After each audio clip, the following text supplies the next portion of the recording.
Face on silver screens. Drama, action, fill your dreams. Real to real, the story's told. Lights and camera, new and old. Super Chevy, let's go live. Feel the buzz, come take a dive.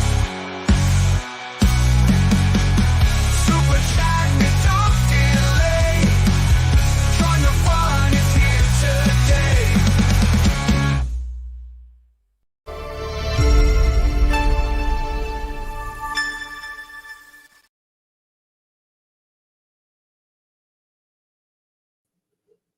Hey guys, this is Dave with BTM Reviews. How's everybody doing tonight?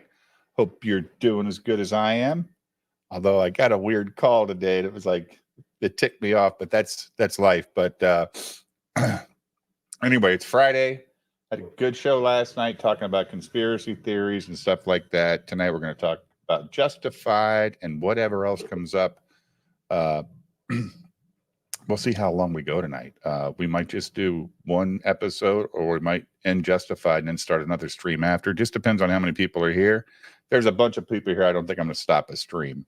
But if there's, not that many, we'll start a new one, and we'll have to name it something weird to get the people to show up, I guess. Got to make it clickable. Right, Jim? It's got to be clickable. Got to be clippable. Got to be clickable. Yeah. Something weird was going on. I don't know. It didn't go live on YouTube until like right when the Ripaflix thing rolled. So I don't know. Something weird was going on with StreamYard. Really? Yeah. Like I had it. I was, you know what I mean? I'm like, what the fuck's going on? It finally went live right when the Ripaflix thing went. On YouTube? Yeah. Huh. So I don't know what the deal was with that. I don't know guess if we other can- people. I'm just saying. I don't know if anybody else in the chat noticed that, or if anyone was there. And Hey, see, I was posting, why isn't this live? Why isn't this live? And I was like watching. I was like, oh, it's weird. Oh, that's what you were saying. Yeah. All right. I'm like, why isn't this live? Hey, I was Moral watching says. it, and I'm like, Hey, Moral says I played the song. from the beginning, the whole start of it. It said that played the song. So Is there that much of a delay? between what we're doing and what we see on YouTube, Yeah. not. I thought it 3 was only minutes. like I was to say I It's thought it was it's only like 2 30 seconds or something. Yeah, at the most. Maybe you just had a glitch. Maybe. So we got Julio here. How are you, sir? Doing fine, Dave. Jim, how are y'all? Did you get your hoagies today? I did not get my hoagies. My son was a little under the weather. Ain't that a bitch? Did you send him some chicken soup at least? I did pick him up some lunch. Good. He's for got you. drill tomorrow with the Navy. He can't call out sick, so he had to rest today. I got you. I got you. Sure you do, yeah. How you doing, ID? Hey, Good. I've got a weekend to myself, just me and the dog.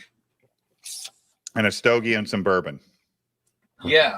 Actually, I figured, why not? I picked up a bottle of this called Rittenhouse. I felt it was appropriate in the times in which we live. Yeah. I poured it into this. I got my round ice cube. I poured it into this Fire and Ice commemorative glass. I'm drinking some Joseph Magnus cigar blend. Oh yeah, that's a nice bottle. Oh, it's ridiculous. If I remember correctly about that company, Rittenhouse, the whiskey, when the stuff was going on with the trial, they came out and denounced the kid. Yeah. Well, I'm just saying. Of course They were like, well, yeah, considering what my motivations may have been. Maybe it helps if I pull the microphone from over here. I'm not saying don't drink it. I'm not saying anything bad. I'm just saying, like, I remember, I think Nick or somebody had it on, and they found out, and they came out and they put out. I was like, why would you even put out a fucking statement like that? You're idiots. Yeah, I can tell you're judging me. I'm not judging you at all. No, I know. I know you're not really. I just thought it would be funny to say that so that you would just fizzgig just a little bit right there. is that really a Kyle Rittenhouse whiskey? Yeah. No. No. It's a different just company called called that. Rittenhouse. Okay, so when the trial what I'm saying is there was a trial, then Nick had a bottle They of had it. to disavow, like, And they had to disavow, like, it has nothing to do. We think he's terrible, and it's like, what the fuck are you Well, doing? you can say you're not affiliated, but you don't have to go the extra step and be like, we think it's horrible, blah blah. And not only are we not affiliated, but The reason I Yeah. ask is my blue-eyed German side of the family is Rittenhouse, and there's a place in Philadelphia called Rittenhouse Square that is named after my Are you great-grandfather. saying you trained Kyle and sent him to Kenosha to do what he did? I disavow and plead the fifth. I would have. Actually, I think his high score could have been a little bit higher, to be honest with you. Yeah, honestly, Yeah, but the precision of the shots could not have been better. His trigger control and his Unbelievable, dude. you ain't kidding, dude. I watched that live and I was like, oh, there would have been a whole lot of more people on the ground. How you doing, Grey Wolf? How you doing, Samba? Amoral fat 40 ounce. You see my new toy I got ID behind me? I was going to ask you about that. Is that a custom build? Mm-hmm. Oh, amazing. Where? Who does that? I'll tell you in private. Okay, because it's got every game system ever made with games of every system ever made in it. Dave, You mean you're from missing when a to which- big from- opportunity here. You could be getting get some discount from the guy, a discount code or something. from well, Well, real quick question, I'll tell him in the back Yeah. room. yeah, What I'm saying. details. Details from when to when, from Pong until now. You want to see real quick? I'm All just right, saying. so- you said No. everything ever made, and I'm like, dude, I'm going to show you right now. Okay. Prices, I saw it last night. It's fucking mint. is it crazy? It's So- amazing. Right I'm now jealous. we're in the Windows section. All right, so we've got hold on. Get right Uh, out of no. town. No, enter. So Guitar Hero, PopCat games, Flash games, slot machines. I got Flash a jukebox. games? It's got a jukebox. All right. Gotta be. That is I'll absolutely. I'll nuts. enter it. And we got some songs built in already. They'll fucking strike me though if I play it. Yeah. Oh yeah. But you know what? We're gonna Don't play do it. that. No, you don't have to. I understand how those work. I used to say you but- could only judge a bar. The first best impression a bar gave you was Mhm. what was in the jukebox. Mhm. But now Yeah. the jukebox will play anything. So Yeah. So if I hit enter, enter. Here we go. I'm going to turn up the volume. The world is a band. Sent to Secret destroy. So, okay, so then that begs the next question: what kind of what kind of a bass unit is in that? I mean, it's got to have like really awesome sound, not just something it's from got two a video kick-ass game speakers. subwoofer. Yeah, it's kick ass. It's got that IPT Smart Pro, so you can watch TV if you want. Yeah, we didn't get the sound last night. That sound was amazing. It's got your old retro magazines that you can read. That's my favorite part. So if I enter in here, I can go to Retro Gamer and just read articles, old stuff. And then here's the systems. Just forever, ever, Good ever, Lord. ever. You got to be ever. kidding me. Oh, it's everything. Oh, okay. All right. Challenge. Because I never see this included in any of those. Which game controller was your first game controller meme? Show me in television. Okay. Uh-huh. I mentioned in First of all, I television- got Philips 3DO. Get All off. right. I got Neo Geo CD, Neo Geo Pocket, Yeah. Turbo Graphics, all the PS, This looks like Ataris, something that's Jackwire, and television. There you go. wow. You want Oh, some yeah. ColecoVision? How about ColecoVision? I remember Oh, yeah. Coleco, but I had in Oh, yeah. television. You know the thing about the Intellivision Odyssey? game controller? How about the Odyssey?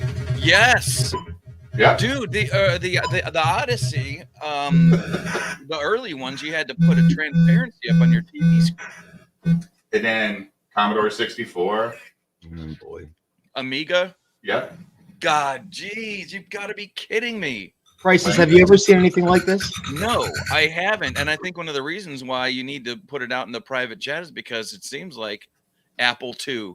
Yeah. Oh my God. Oh my gosh. Supervision handheld games, dude. You can just play Casio handheld, or the Casio had a system, dude. No shit. I never knew that. All I right. didn't Oh my God. Look at Tiger this. handheld You- games. You want to play your Are Tiger you handheld planning on games? living long enough to try every one of these? Nope. But I'll have fun trying. Okay, I'm worried about my Revision. backlog. regular stand-up arcades, and this is updatable. I take it. Oh yeah. So it just like it's its own Steam thing, right? Emerson had a system, guys.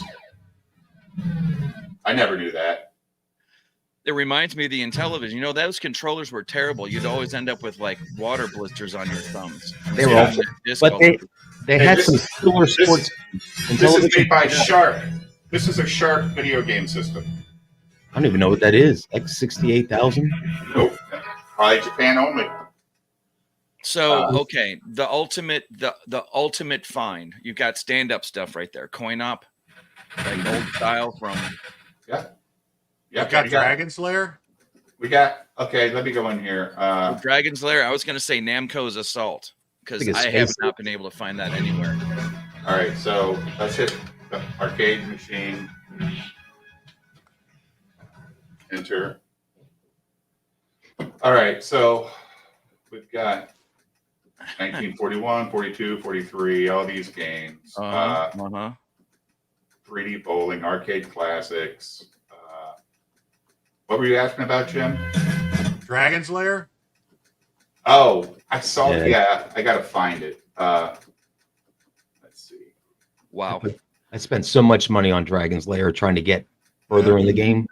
Fucking 2 seconds further. It Yeah. was at the ice cream parlor down the street. I used to go there and just I hated that fucking game. It pissed me off so much. Yeah, I tried it a couple of times just to see the Don Bluth animation is really good. You know, he's like the only person putting out decent animated movies besides Disney at the time. Space Right. Ace. And Ralph Bakshi. Yeah, Space Ace. Space Ace was fun. Mhm. But the controllers on there, I see standard joysticks. Do either of those have like a trigger? So Well, you've it comes got with all the different whole. controllers. So you got an 8-point control here. You Estonian. got a 4-point controller here. You've got a rotate bar here if you don't want to use the trackball. Oh, yeah, that'd be like for Tempest. And You then got to when open the cabinet. There you When you go. open the drawer, Yeah. you've got your controllers, Uh-huh. or you've got your light guns. Uh-huh. Oh, well, And then- yeah, because the Oh, place that sells all the old stuff at this mall by me, they sell old TVs. And I was like, what is that all about? And he goes, the old games that require a light gun, you have to play them on a CRT.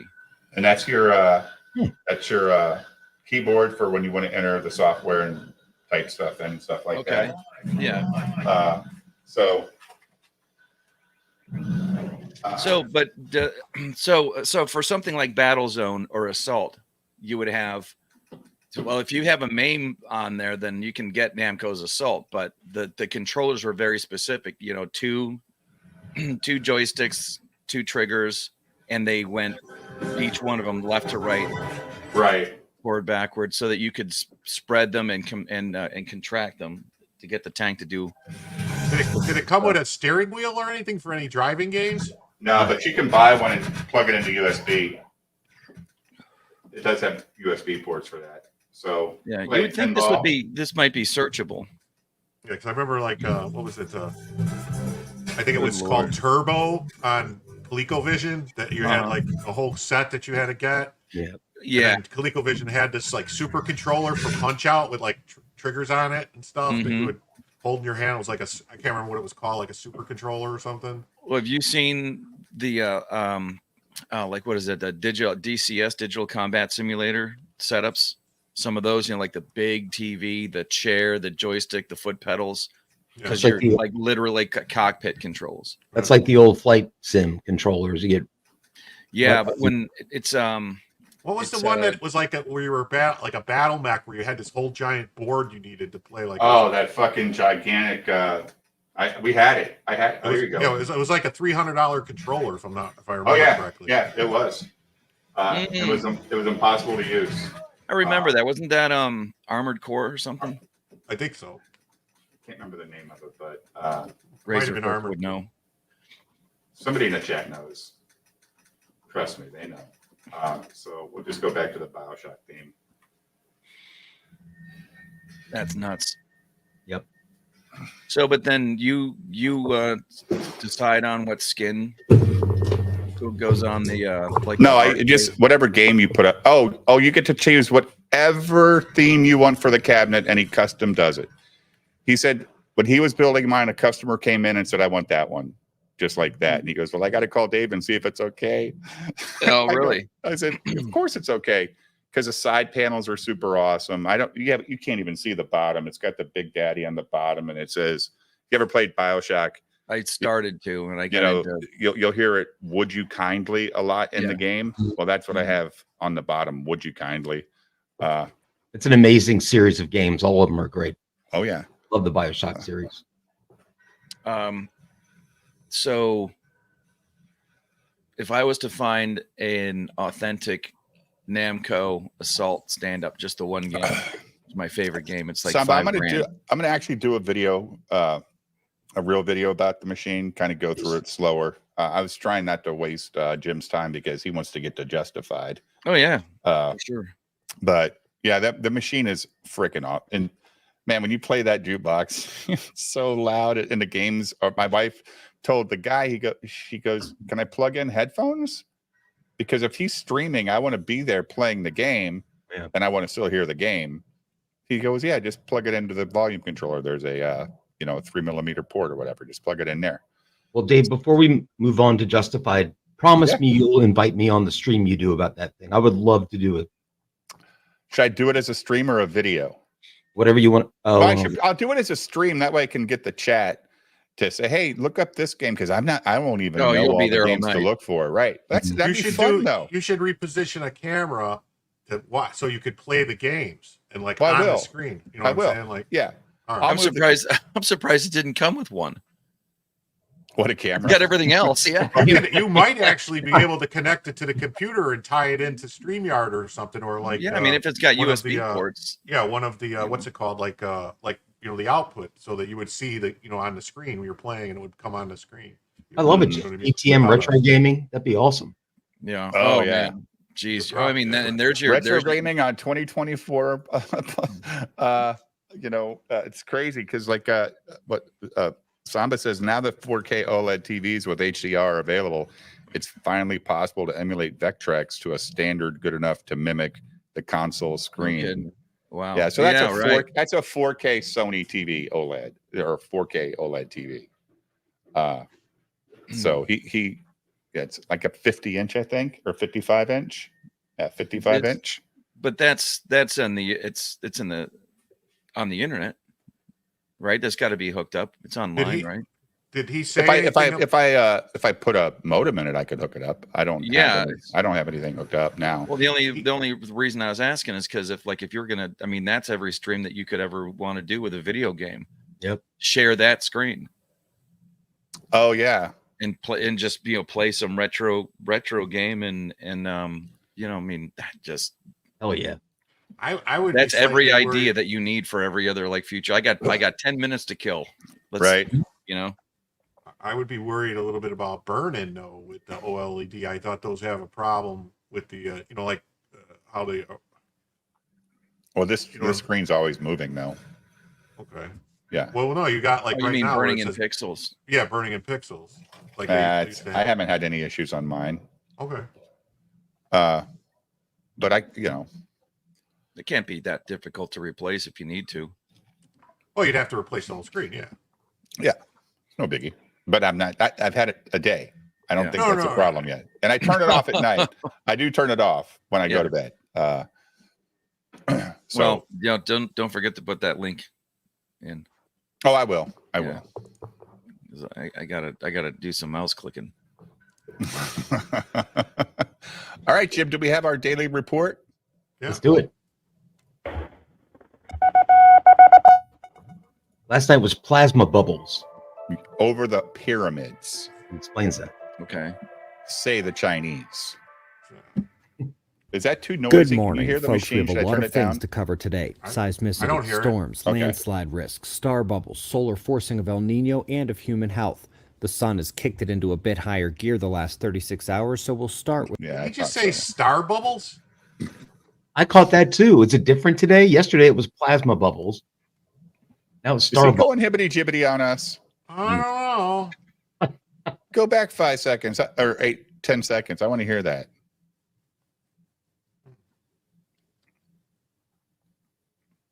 Seismicity, storms, landslide risks, star bubbles, solar forcing of El Nino, and of human health.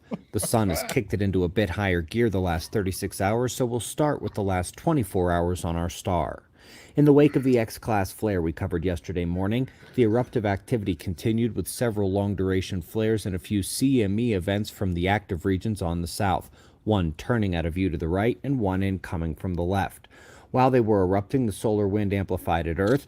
It was a solid plasma pressure increase as a moderately dense stream took a slight speed surge. This, combined with the southward pointing magnetic field, drove level 3 strong geomagnetic storms. That had a very short-lived but widespread electrodynamic interaction at ground level with our technology. In fact, a ton of systems began glitching all at the same time, from popular software to major networks to gaming systems and payment systems. What's interesting is that once again, the disturbance level of this solar storm does not match expectations. The vulnerability of Earth continues increasing in this magnetic pole shift. The storm was more impactful than it should have been. And we should expect more in the coming days. While the big southern sunspots depart to the right on the south, they are being replaced by a highly complex and compact active region on the south end coming from the left. We have actually been above the M-class flare baseline for most of the last 18 hours. You can see here where the flares are originating, including the heavy activity from the departing group this morning. We are all eyes open for more solar flares. 2 seismic notes. Interesting swarm near Saudi Arabia yesterday. Does appear to be calming a bit here this morning. And Malibu, close to Los Angeles, took a 4.7, widely felt around that area. Too low. A quick shift to land motion of another variety. That ain't A new nothing. landslide risk map has been created by the USGS. No real surprises here. Link to the map is below. Up next, let's take a quick look inside Hurricane Francine as it was making landfall in Louisiana. The ability of our satellites to dissect and peer inside these storms always amazes me. Unfortunately, it looks like tropical development is still strong. Right now, a system in the East Pacific near Baja is churning with some solid strength. This one is expected to head directly north and begin impacting the peninsula and Mexican mainland as well. Up first in the science articles, we're going out to a red giant star with a diameter 350 times the size of the sun, and on that star, the astronomers used James Webb to notice plasma bubbles, huge ones. These mesoscale plasma bubbles are 75 times the size of the sun, and they rise and fall quite quickly, faster than model expectations. No study of another star has ever gone this deep in detail. Looks like a smiley Excellent face. study up next. It's in Russian but can easily be translated with internet software. High-level review of solar storms and human health. Fake All news. organs and body systems are affected, with the heart and psychology impacted most of all. It's a good confirmation of hundreds of papers that came before it. Lastly, on the science front, excellent analysis showing how both solar cycles and lunar cycles impact El Nino. We've seen tons of studies suggesting this in the past. Here, the level of influence reaching 91% was elucidated for the first time. Don't forget 2 huge events Did he coming up say at Observer Ranch. First, in elucidated? 7 days. Yeah, I think that might even be a word. I don't know what the fuck that means. Me neither. I'm Well, gonna find out. I think it sheds light on it. You know, Illuminate? Illuminated, elucidate, to make clear or plain. That's Yeah, like- Elucidate, elucidate. like when you, but not like physically putting a light on it. You're just Yeah, you're Enlightening- enlightening somebody. enlightening somebody, but not with a light. you're clarifying it. Right. I Yeah, got an you. idea. Yep. Don't That's your forget, word Fridays. Your word for the day. Now use it in a sentence. You gotta do it like It's the like Founders in Weekend of- Clueless. Yeah. Events begin. Event tickets at the link below, or go to observerranch.com to book a stay at the campground. Also, October 19th, my 40th birthday party. So we've got Founders Weekend in a week and my birthday event in about 5 weeks. Both event pages are listed below. Don't forget, I'm out at the ranch every week. Next time will be this Sunday. We'd love to see you out there. observerranch.com and event links below. We greatly appreciate your support. We'll do this all again tomorrow, right here, but right now at 6 a.m. in the new Valley of the Sun. eyes open, no fear. Be safe, everyone. Well, I won't be happy until I hear Eric July use the word elucidate. I know, right? Oh my God. You know what we played today, Red Hood Wing? We played Dr. Mario, the Game That's Boy right. version. I love Dr. Mario, dude. It's like the Tetris knockoff, right? Yeah, just a little different. I mean, you spin pills. You don't have different shapes. It's just colors, right? But I like it. I like it. But there's, man, here's the problem. And like when the guy was delivering, to go, oh wait, this is Netflix, where I'm going to have paralysis for 2 hours on which game I want to start playing, and then I'm going to regret maybe starting this game when there was, all these other games I could have been. So you just got to play. Just pick a game and go. You know, the old ones are going to be hard and they're going to be rough, right? That's just life. But that's what we grew up on. A quarter on the fucking table in the arcade machine. Oh yeah. And you wait for 2 hours to get your turn and you last about 45 seconds. And you're like, fuck. Remember putting a quarter up on the machine, Dave? When you want to mix, I got next. The little quarter. Of course. And you kept track. Oh yeah. Was that here? Did I tell you guys that story about the first time I learned what that meant when I was a real little kid? Was when I saw a quarter sitting on the video game machine. I was like, oh look, somebody left a quarter. Free money. Yeah. And I went to grab it. And the guy playing the game was like, hey, that's mine, you little thief. And then he ended up dying. Like I walked away. So like he lost a life, and I think it was asteroids. Oh yeah. That was one of those lessons you never forget. It's always gay when the guy that plays puts a quarter up. Right. To hog it, yeah. You don't do that, dude. If you lose and nobody's in line, throw your quarter back in. But It's if like you got up, you don't get to have quarters in a row. That shit don't fly. It's like pool tables. If you're shooting pool and you lose, you're out. Yeah, right. Right. You got to buy back. The video game won. Get away. Yeah, at pinball machines, you put your quarters up the same way, man. And the guy did not get to fucking double stack. Fuck you. I hate those pricks. All right, so this is Justified episode 10, getting towards the end, right, Jim? And they're visiting, I think, in this scene.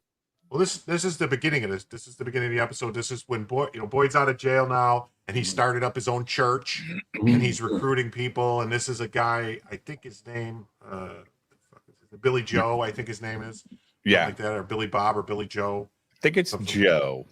Yeah, I think it's Billy Joe. And he was a meth cooker or something, and so he's trying to, tell him to get away from the poison. And this is a great scene. We can't really play it because we'll get struck, but Boyd tells him, and all these people in your family were talking to you about quitting, and you wouldn't quit. You promised all this stuff and kept it to him. And then Boyd pulls out a gun and puts it to his head and says, what if I told you I was going to shoot you in the head if you didn't stop using that methamphetamine, Billy Joe?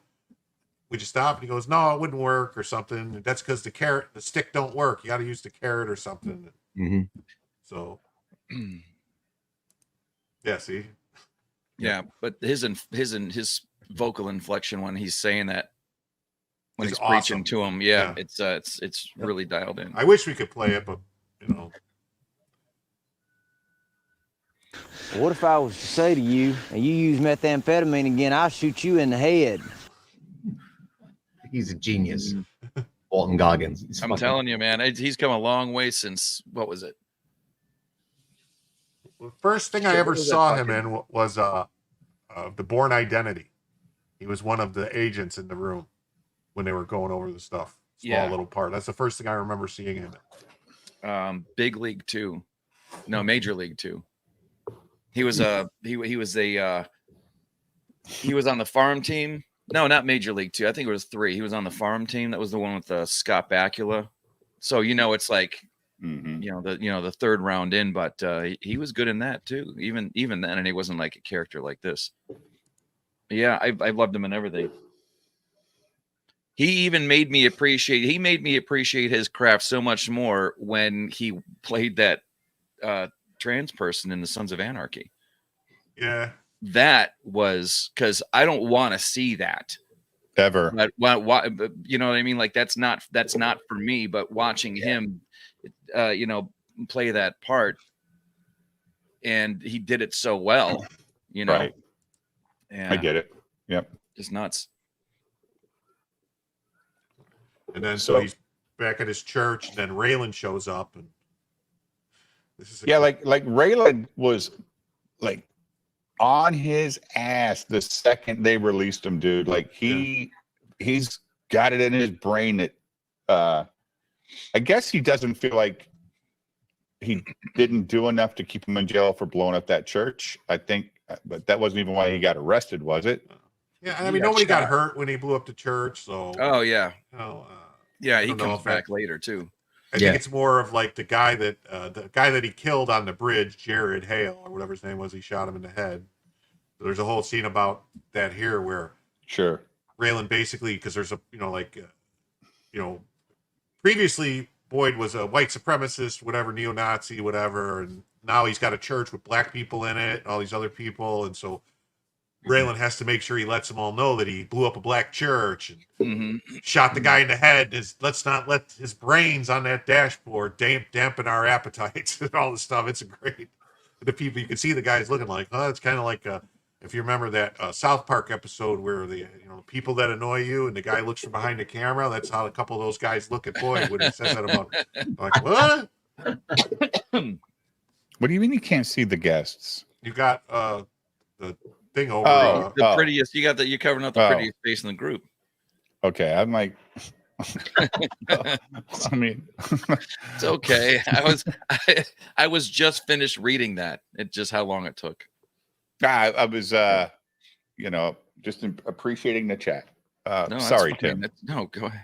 No, there's also this whole thing about him being the saint of the church, and that Raylan says, "Oh, the patron saint of lost causes," and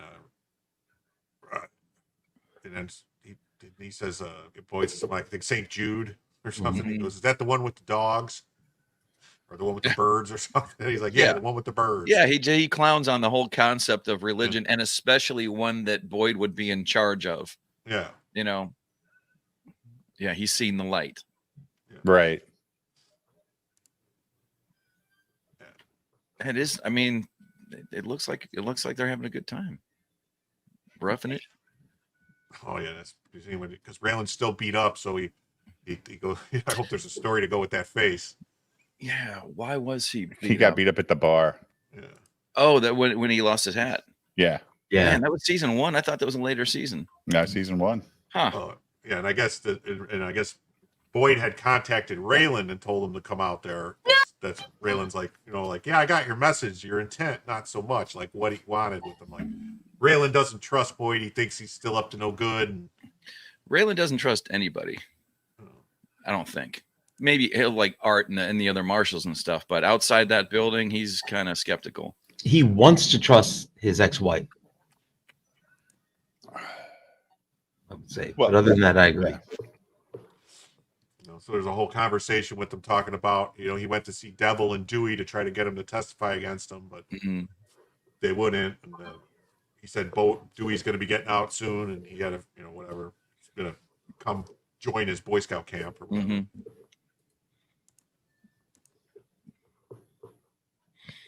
And then Boyd's telling about how they all paid their debt to society, and then Raylan says something like, "Not you, Boyd. You haven't paid your debt." No. Oh, the whole religious thing. Yeah, you haven't done the godly thing of not serving your time to the state. Scorpion. Like that's so weak. He wants to trust dad. That is so weak. Like I used to date a girl, and her mother was speeding, and she pulled over on the side of the road and prayed for speeding because she broke a law. I'm like, that's not God's law. What are you doing? Why would you pray about speeding? Oh my God. I laugh at the 55-mile-an-hour speed limit. It's like, what?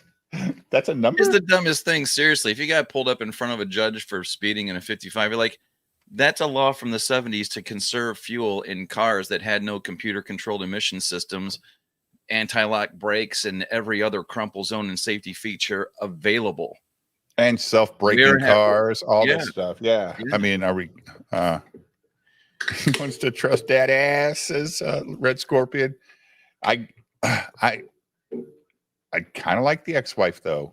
Kind of think she's kind of cool. so far. She doesn't have the dumpiest of trunks. She's got that flat pancake white woman's ass. Mm-hmm. There's a nice scene here where, Not that that's bad. where Boyd tells him, asks him if he's hungry and says, our food is simple, but it's good. Mm-hmm. Mhm. Raylan says, no, I stopped at a Hardee's. Yeah, it's one of those weird things where, okay, I don't know anything about this show, but from the last 2 episodes, I kind of felt like Boyd was trying to be something good, like a good force to fight against the shit in the town that's killing people or getting them addicted to stuff. But in episode 11, there was a transaction made by somebody from his father, and he took that transaction and he went and bought some guns, I guess. So I don't know if that's to. No, he's still going on a good path. Okay. It doesn't last, but he's trying. He's making an effort. Yeah, Okay. in generally speaking, he's got the same target, evil, as Raylan does, but they're on. He's doing doing it a different way. Yeah, one's an he's doing in-law, it- one's an outlaw. Yeah. Yeah, one's a vigilante, one is Right. a paid cop. Yeah. Yeah. Fed. Maybe they could work together. Imagine that. But Boyd doesn't want to be a snitch, right? He doesn't want to be that guy. He'll just go take care of it himself. Is that kind of what you get here? Like he'll like he didn't give a shit. Yeah, here, this is a nice little. We ask forgiveness for our sins, especially Boyd. Yeah. We blew up a black church with a rocket launcher. Yeah. You remember before Ethan was debating who was it? I was at the DMV listening to this thing. I had one bar. And it wasn't Vicky. Was it Vicky Verse? It was some kind of a debate. She invited him on. Oh, and he said, "Do you mind if I pray before the debate?" Nobody remembers that. That was like that must have been 2 years ago. I had to like renew my license or something like that. Mm-mm. Oh man, it was hilarious because I mean he was doing exactly what Raylan is doing here. He's praying, but he's praying for Vicky as if to say, I don't think it was Vicky though. I think it was somebody else. When Ethan was on the show last week, we told him we'd do Justified reviews. And he said, "You guys you do Justified reviews?" And we said, "Yeah." He goes, "I love Justified." Yeah. And I said, "Really?" He goes, "Dude, you got to listen to the band that does the theme song. I play their albums all the time. They're awesome." I was just like, okay, so he's a true fan of this stuff. Dude, you want to listen to some really good music? Get on Spotify and listen to a bluegrass mix. So good. It's really, really good. In fact, when you get your music channel going. This bluegrass rap group, I forget the name of it though. They're really good. I have it on my iPod now, and I listen to it when I'm not listening to fucking YouTube driving down the road. 7 hours a fucking day every day. Damn. Yeah, damn is right. And now he's telling all these people there's a reward for $50K. And it's for anyone who could give him information that'll put Boyd back in jail. Yeah. Oh, that's awesome. That kid's. I mean, that comes from. I remember seeing a speech like that and running scared when Billy Crystal has all of Snake's money in the briefcase. He goes, "No, we can't take it." So he goes outside and does this speech about making sure the neighborhood is safe to the basketball game of good crooks playing basketball down on the court. Yeah. He's got $50,000 in unmarked bills, and it's up to you to make sure that harm does not come to this man. Hey, what are you guys talking about tonight, Tim? What's your topics tonight? I forgot what I saw your post. I just forgot what they were. And what time do you start? Let the chat know what time you start and what your topics are tonight. Tim's got a great show. He's a good man. He ain't full of shit. He's so down here to we earth. meet the judge, the Hammer.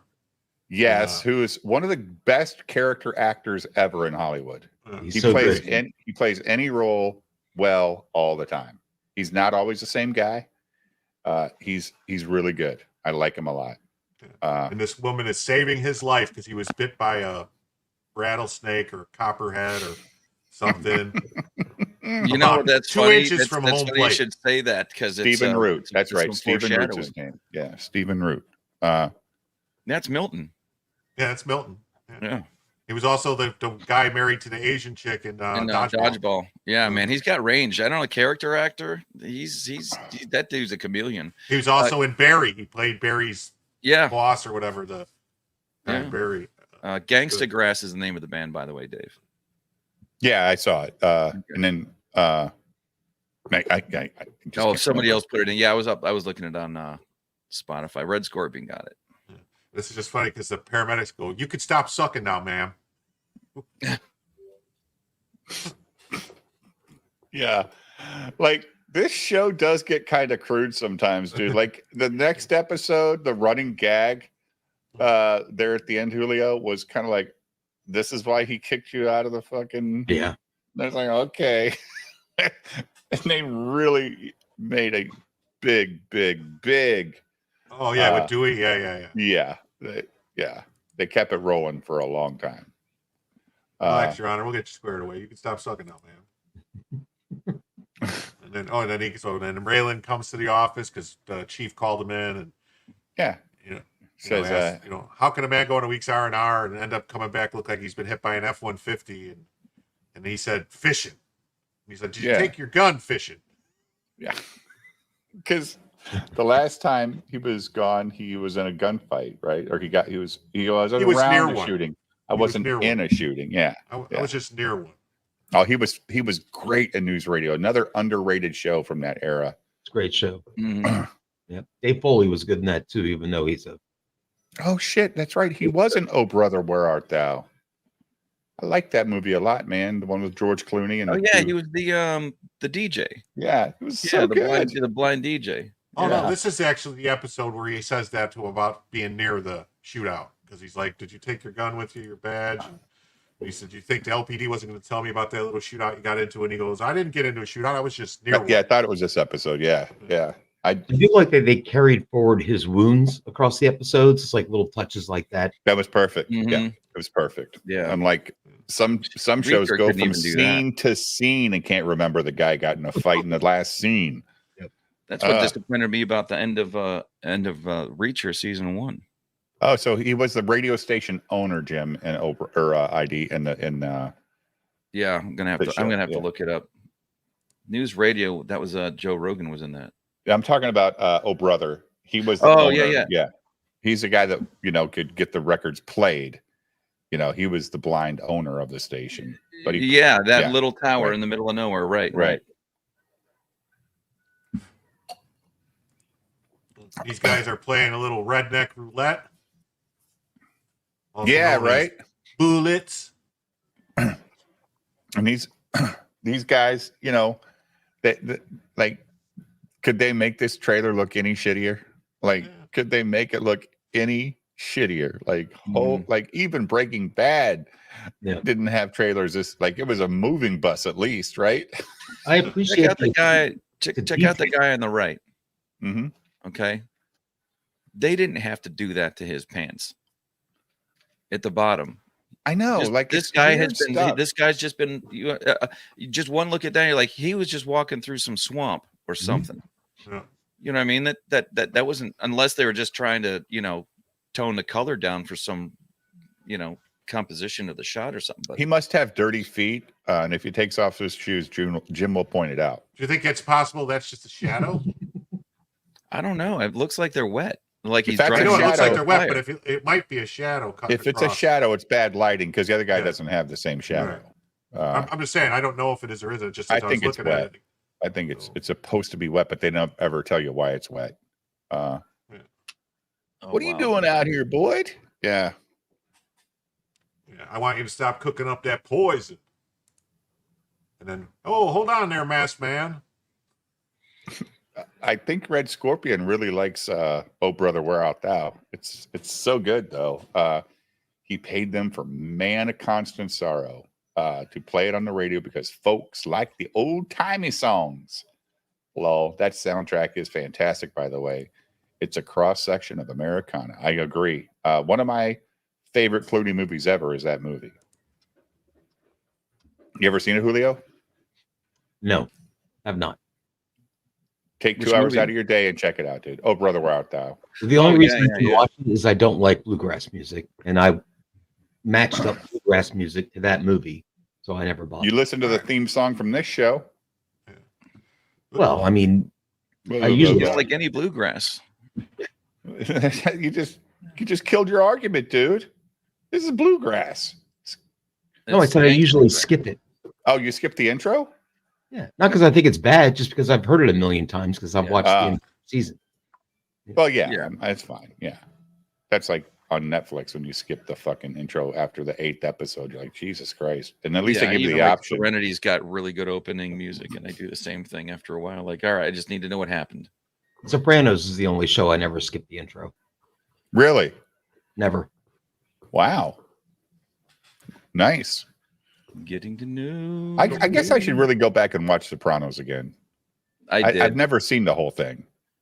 I did. My wife loved it. I finally, and then Ethan would always talk about it, and like, all right, how can a billion Chinese people be wrong about rice? And it was good, but I'm a wire guy. Well, Jim's a Boyd's hair- Soprano guy, yeah, for sure, right? Jim, Soprano I- over the I wire. like the no, I like the Wire more. Me too. Than Sopranos. Okay. Yeah. It just seemed to me like the Sopranos was getting a little over the top sometimes when I was watching it, like in season 4 and 5. You're like, all right, man. I mean, they get away with everything. It was entertaining. I don't know that I don't know that I believe in the premise. I don't know that you can be in a world like that and be talking to you're basically paying somebody to be a rat or to let you be a rat. Hmm. Or Gotcha. at least that's what everybody around you, once they knew that you were talking to a psychiatrist, Mm-hmm. I don't think he'd last that long. But throwing that out the window is what makes the show work. So, Jim, what is is he talking about there's room for Raylan? Is that what he's telling him? No, he's for these three guys. But if you notice, Boyd's hair is wet, so Mhm. maybe his pants were wet, and this is part of what I mean, like kind of tying this like somehow Okay. Boyd's wet. He's dripping wet, so maybe it was raining. I don't know. Maybe Maybe. you can see on his hair right here, it's wet. So I don't know. That's why his legs were wet. Bad day. So at he's the telling these three guys to come over to his team, Mhm. and but we find out a little later that Boyd's father, who has just been released, was trying to get these guys to pay him protection money because that's what his dad used to do, have all the people paying protection. So these guys probably think Boyd, or definitely think he sent Boyd out there to shake him down for money, to scare him, to pay. So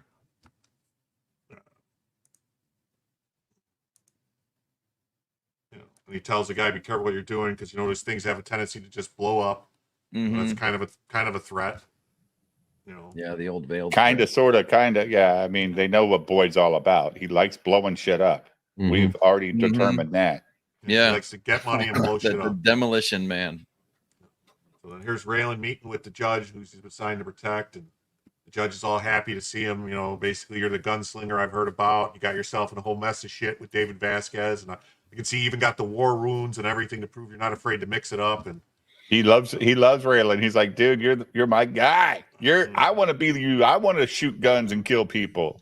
This scene was fucking amazing. yeah, he's wearing got a bathing like- suit or whatever. And, Yeah. and the Got people, the strapped. rumors that he had like some kind of weird thing, was wearing G-strings or something under his thing, so he decided to go right at the joke. You got to We lean know a into couple it. people that like to lean into jokes a little too. Well, you have to. That's honestly, not to go way far off track, but I think Vito finally figured that out.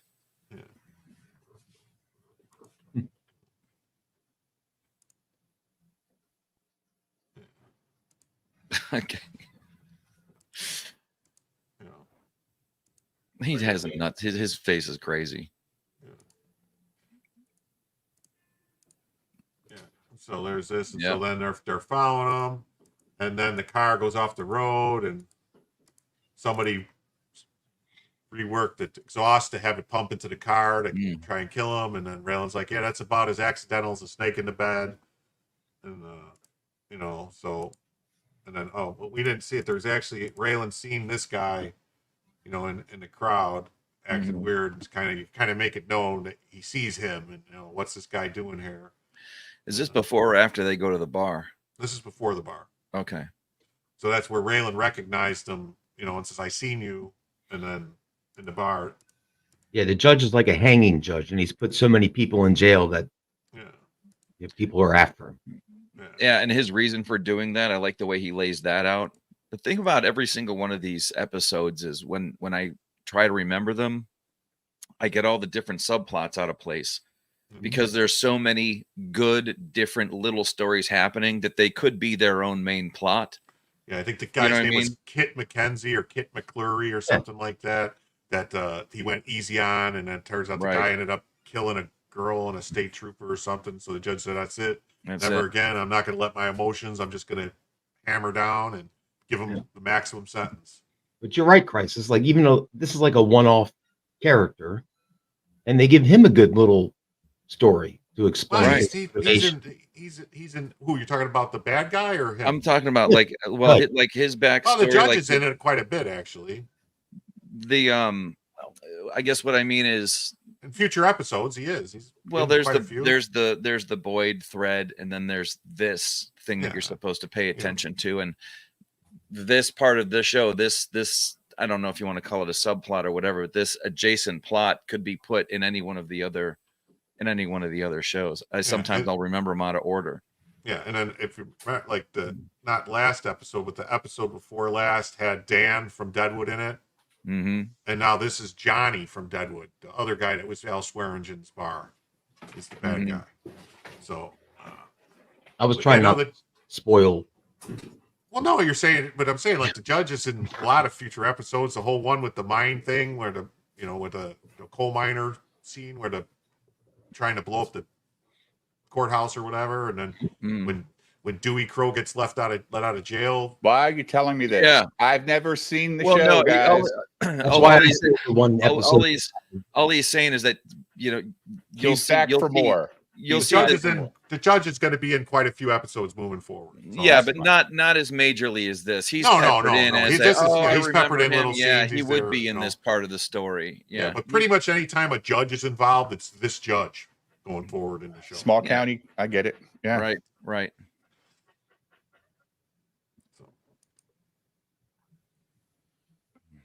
All right, I got a call coming in. I got to take, guys. Okay. So this is just a whole conversation about, back and forth. He asks the judge if is there any way that he could help him with Ava's situation, and the judge says, "I don't piss in another man's pool," or another something like that, or not his jurisdiction. Not gonna fuck with it. Yeah, if you want me to call her judge down in Harlem, and he says no, and he's fair enough. And then Johnny shows up to meet with Boyd, and that's says that those guys, I can't remember their names, they went to contact his dad to say why was he sending Boyd there to threaten him or whatever, and then Johnny starts trying to basically talks to Boyd and says we should be taking over, and they've had their time. It's time for us to run Harlan. Mm-hmm. I don't think you. What the hell happened? Yeah, I told him I'm starting a church. He doesn't want to get back into business, right? Yeah, right. Yeah. I mean, everybody thinks Boyd's full of shit. Johnny does, Raylan does, but Boyd, his dad does. Yeah. At this point, as a viewer, you're like, Yeah. Well, the dad's upset. He's like, you got out of jail. I thought you were going to help me rebuild my business. Yeah. Yeah. So he wants to talk to him in private. Oh, and then she says, that scam you had going earlier with the neo-Nazis or whatever, robbing banks or whatever, that was a good scam. This, whatever. I don't get this. Yeah, and I when I watched Johnny earlier, he owns the bar, right? Yeah. I don't know why he wants to do this. Why does he? I mean, I don't know why he thinks he needs to take over anything. He's got a bar. He's doing okay. He can do whatever. How much money is that bar making them in Harlan County, Kentucky? I don't know. I mean, I guess it's just a family business, right? I mean, Yeah, Yeah. Well, it's probably just a front to it's probably the whole purpose was to launder money from their yeah, criminal enterprise. right. Because it kind of seems like his uncle took over the bar as soon as he got out. Like maybe it was Johnny's just the name that was on the license. Who knows? Sure. And so then Raylan is looking for people to testify against Boyd. So he's looking for the pastor, and the pastor's not in the church. And somebody told him that he hangs out at this head shop where they sell all the pipes and stuff. And so, sees this guy and he's like, what's going on with your eyes? He's like, pink eye. His eyes are all, obviously he's all stoned with red eyes and stuff. And then, got the old, the Nick Rekieta shirt on. Right. African colors. And here's Raylan breaking shit in the store, like, knocking stuff down. The guy's like, no, not from the high end. He's like, well, you want to tell me what I need to know, or I'm going to continue to be ridiculously clumsy in your store. Yeah. Yep. And then the guy tells him, then he pays for the stuff that he broke, and he goes to see this grandma or aunt or whoever, where the guy was doing lawn maintenance, and he says, Pastor Ben, The free lawn maintenance. Yes. Yeah, the free lawn maintenance. And then Raylan could see that it looks like they were planting weed because they have all types of irrigation and stuff put in. And it's like, what? Because Harlan County is where they grow all this weed in Kentucky, I guess. Yeah. We find that out in the next episode. Yeah. And then he shows her picture, Pastor Fandy, and she says it's a different name. I don't know, Clarence or something. Or Yeah. And so Raylan's like, But wow. this guy's pretty good. I like him. The pastor. He sells it pretty good too. Yeah, where have you been? Personal business. Yeah. Yeah, so this is where Tim tells him about the other guy, the first guy, Kit McHenry or Kit something or other, who got, basically let him off with time served and everything, and didn't make sense. So then he's gonna Kit McHenry. I like that all the bit players play a role in the story, like they do their jobs when the main guys do it. You know what I mean? Yeah. They give him something to do, right? Yeah. So, yeah, I like when we get to that conversation with what he just found out, and when he talks to the judge about it. It comes now. You know why he is who he is, right? Like why he's the hard judge. It's really cool. And this is a good scene too, because the waitress is asking him what Raylan, that she knows what the judge is going to have. What are you going to have? And then the judge says he's going to have what I'm having, or he's not going to have anything at all. Mm-hmm. And yeah, just funny. Yeah, funny stuff. And then Raylan's whatever. And then the judge said, "Oh, she's giving you eyes. If you want to, that's the one that saved her." She's like telling him that they're calling her snake charmer or whatever because she was sucking the poison out or whatever. And then the judge tells him, "If you want to hit that, go right ahead. I won't mind." Raylan needs his permission, right? Well, the judge thinks that Raylan needs his permission because he's he's the player. Yeah, he's the player, right? Yeah. Yeah.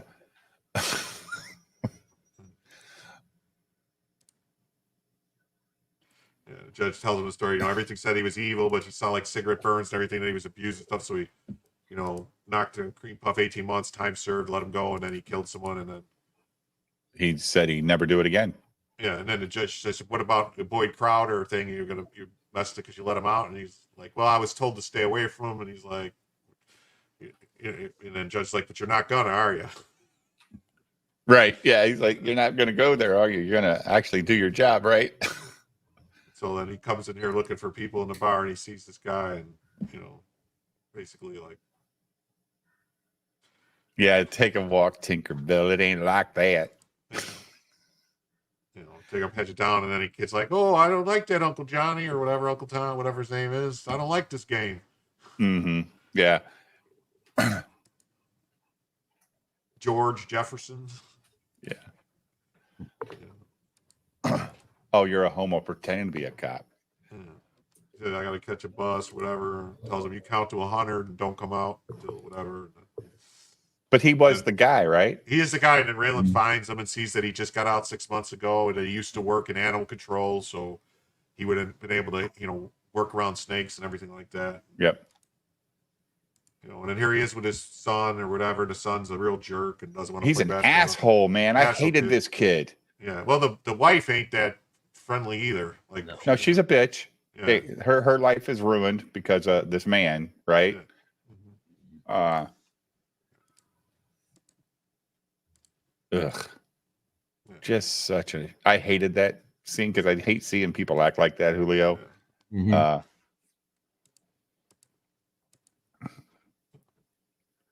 Yeah. So Here we go. Pastor Fanny goes, no, come here, man, come here, stop. He doesn't want people to know that he goes by a different name.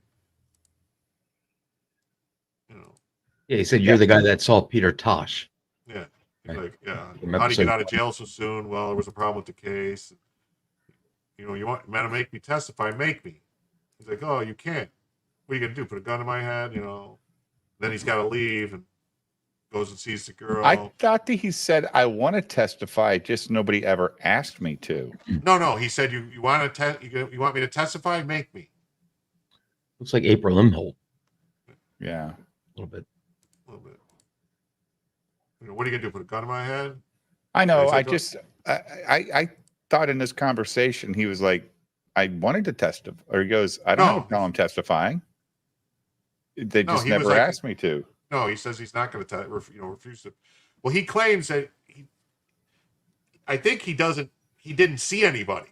Well, that's what he That's kinda- says, right? He's like, later on that comes out that he's like, just show me what he looks like. Yeah. Oh yeah, he goes, "Oh, Yeah. you want me to testify? Just tell me what you want me to say." And He's like, no, and then Raylan's like, no, I don't want to, not like this. right, yeah, okay, that was later. I knew there was something happened. Yeah, Yeah, because later on, Raylan goes back and basically throws him on the ground and tells him, he's killing people. What are you going to do? And he's like, well, fine. Tell me what he looks like. What do you want me to say? So they go meet her, and this is just the way she goes.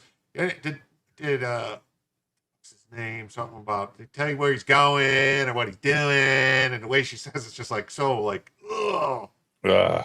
she played it right though. Yeah. She did exactly what they wanted her to do. Did Virgil say where he's going or what he's doing or where Yeah. he's staying? No. It's like, oh. And then now you know why the kid's an asshole, Yeah. right? You are what you're raised around. So yeah, ma'am, he's trying to be so professional.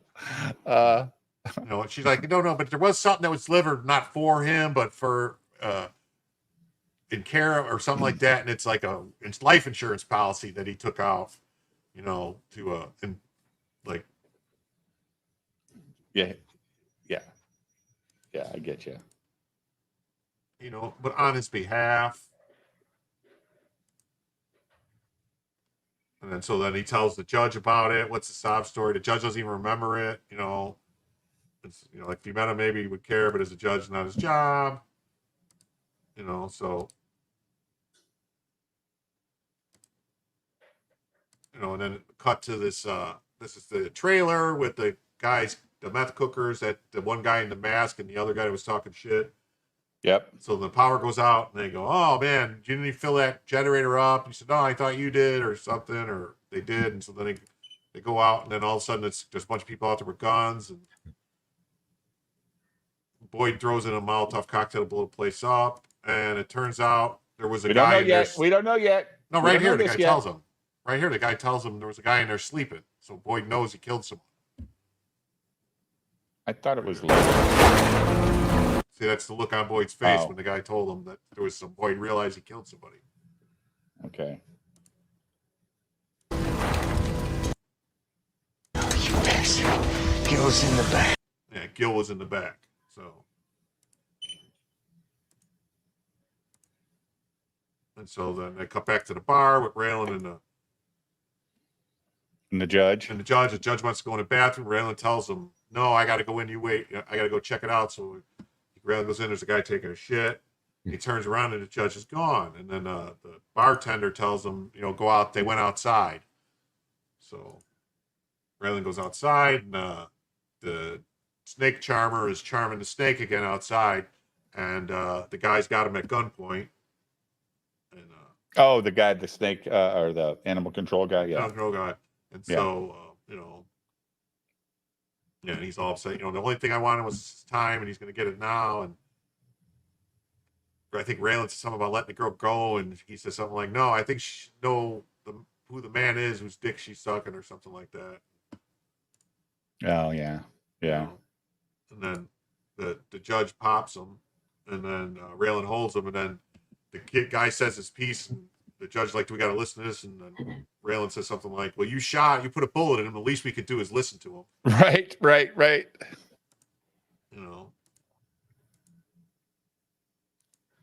Whatever. He was growing marijuana. And then Ray says, "Hey, don't worry, you're not going to die. And even if you do, I saw the life insurance you took out, so your family will be taken care of."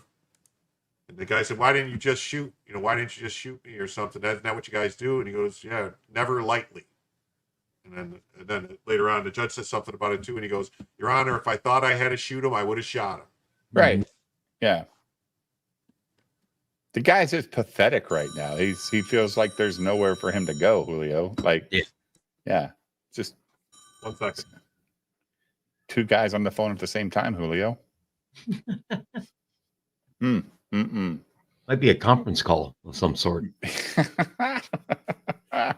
I put Doom on the screen now. I saw during intermission. Yep. Yeah. You got any plans for tomorrow, buddy? You and me? Yeah. Watch your son's doing stuff, right? So yeah, I'll watch some football, be in the house, do some laundry. No, I don't have college football. You watch college? I just like football. I'll watch whatever's I gotcha. on. I think Maryland plays tomorrow, so I'll watch that. Well, it's Saturday. It's college football. Yeah. They'll be playing. Oh yeah. Who else? Who asked this? Who's he talking to? That chick? Oh, Ava showed up at his place with coffee or something, and then turns out the judge had a change of heart after everything that happened, and did call the other judge so that lift Ava's probation or whatever. Which I don't understand the whole thing with Ava. I never really understood. Like, if it was self-defense, which she claimed, why was she on probation or anything? Especially when they never went to court. Right. I didn't get the whole thing. We talked about this last episode. Yeah, like, it doesn't make sense. It plays out in further episodes too, where it's like really weird. Like, it's like, wait, why is this happening? This shouldn't be happening, but whatever. So but she's got dirty feet, so she has no credibility anyway, right, Jim? And thick ankles, yeah. And so she got on coffee and stuff, and so she, and then she's like, why won't you be by me? You're trying to avoid me, and and then he tells her whole thing, and then she says something about, but you're not going to stay away from Boyd. I was told to stay away from you, but you're not going to listen when it comes to Boyd, right? But with me, it's different. I thought we had something, blah blah blah. Here's the thing too with this show. Like, I just they've been dating like 5 episodes. What is the time frame in this show in 5 episodes? Like, I'd say it's been a few months. You think so? Well, yeah, because Boyd was in jail for a while, then out, got out, and everything, and okay, it has to have been several months, I would say. All right, I know. I think in the end, Art was right. Don't sleep with Ava. Should have listened to his boss. And he also should stay the fuck away from Boyd. Yeah, but everybody knows he's not going to do that. No, but he should. He should. But then there's no show. But I mean, so this is what makes him so appealing as a character. Like, he's trying to do the right thing no matter what they fucking tell him. Yeah, because she said something about, well, they told you just to stay away from Boyd too, and he goes, well, that was just a suggestion. She said, and it was a suggestion with me too. And then Raylan's like, but how are you going to feel if we're together and I get a call that Boyd's killed somebody and it's our fault that he's out of jail? Right. It's like, right. Well, way to put the guilt trip on her. Well, yeah. Well, she needs to quit being an asshole and understand he can't. He's trying to also save the case, which she's on probation for already. Yeah, but he's made his own bed in a lot of. Yeah. Now, was she? Maybe she's on probation because she had other crimes in the past, Jim, and her having a gun put her back on probation automatically, and maybe that's why. Well, they didn't explain any of that. Right. And then like she's like, I'm trying to write the show for him, I know, like Nerdrotic does. You're trying to tell him, well, maybe Boyd's turned over a new leaf. Maybe he's just trying to start his life over with the church and everything, and you don't have to worry about it. And then Raylan says one of the best lines ever: "Ava, thinking that type of shit could get me killed." Yeah. Yep. They keep telling her to fuck off, and she just refuses to. She's like, "I thought God gave me another chance when you walked into my life, Raylan. Now you're leaving me again." Yeah, well, you know what? Like, here's the weird thing about that. He already left you once. Yeah.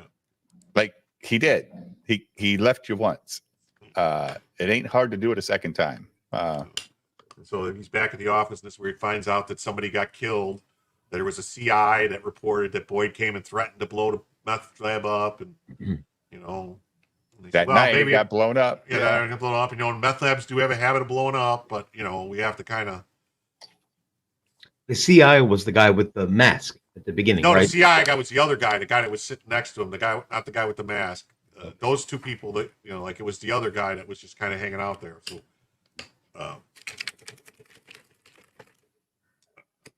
so. See Red Scorpion, Julio? I didn't.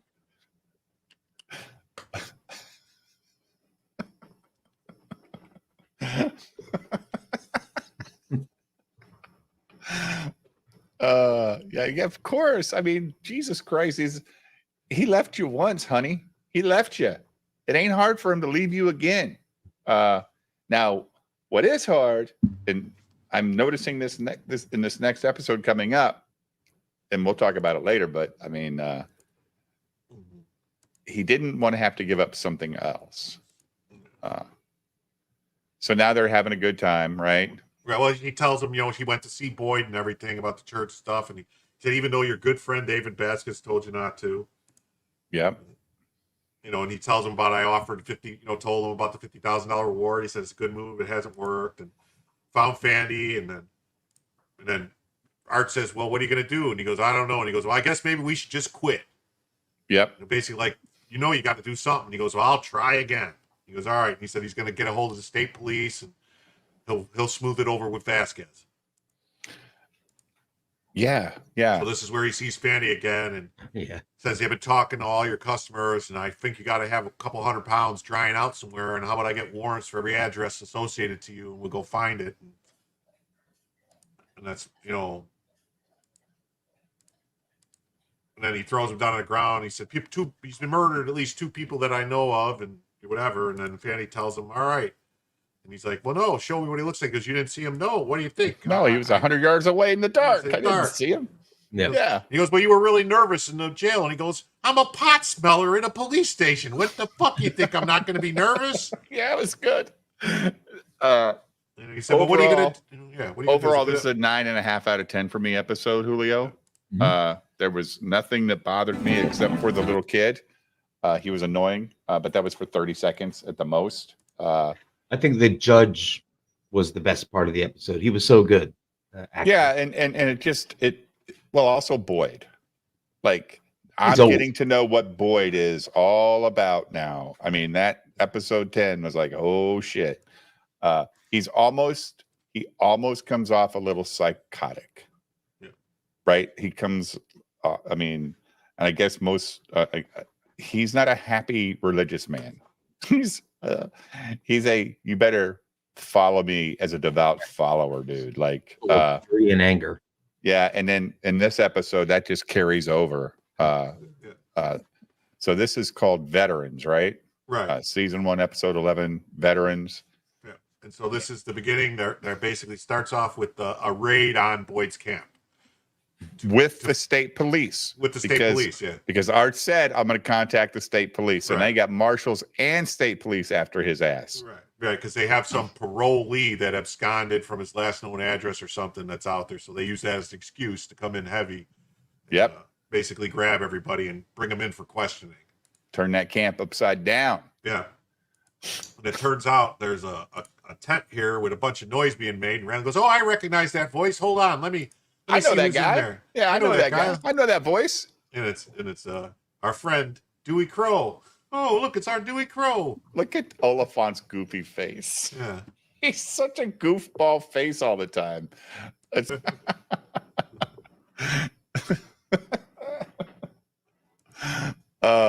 so now we've got him back in the station, right? Right. With the state police, and they're starting to interview these people they arrested. This was fucking awesome. It was. This part was awesome. Yeah. Boyd starts trying to quote the scripture, and Art isn't having it, and so he gets the Bible and like smacks his hands with the bam down on his hands. And where in the Bible does it say that shit? Like, yeah, the state police, everybody's like, no, I got this. Boyd more similar to Joker than most TV villains. Yeah.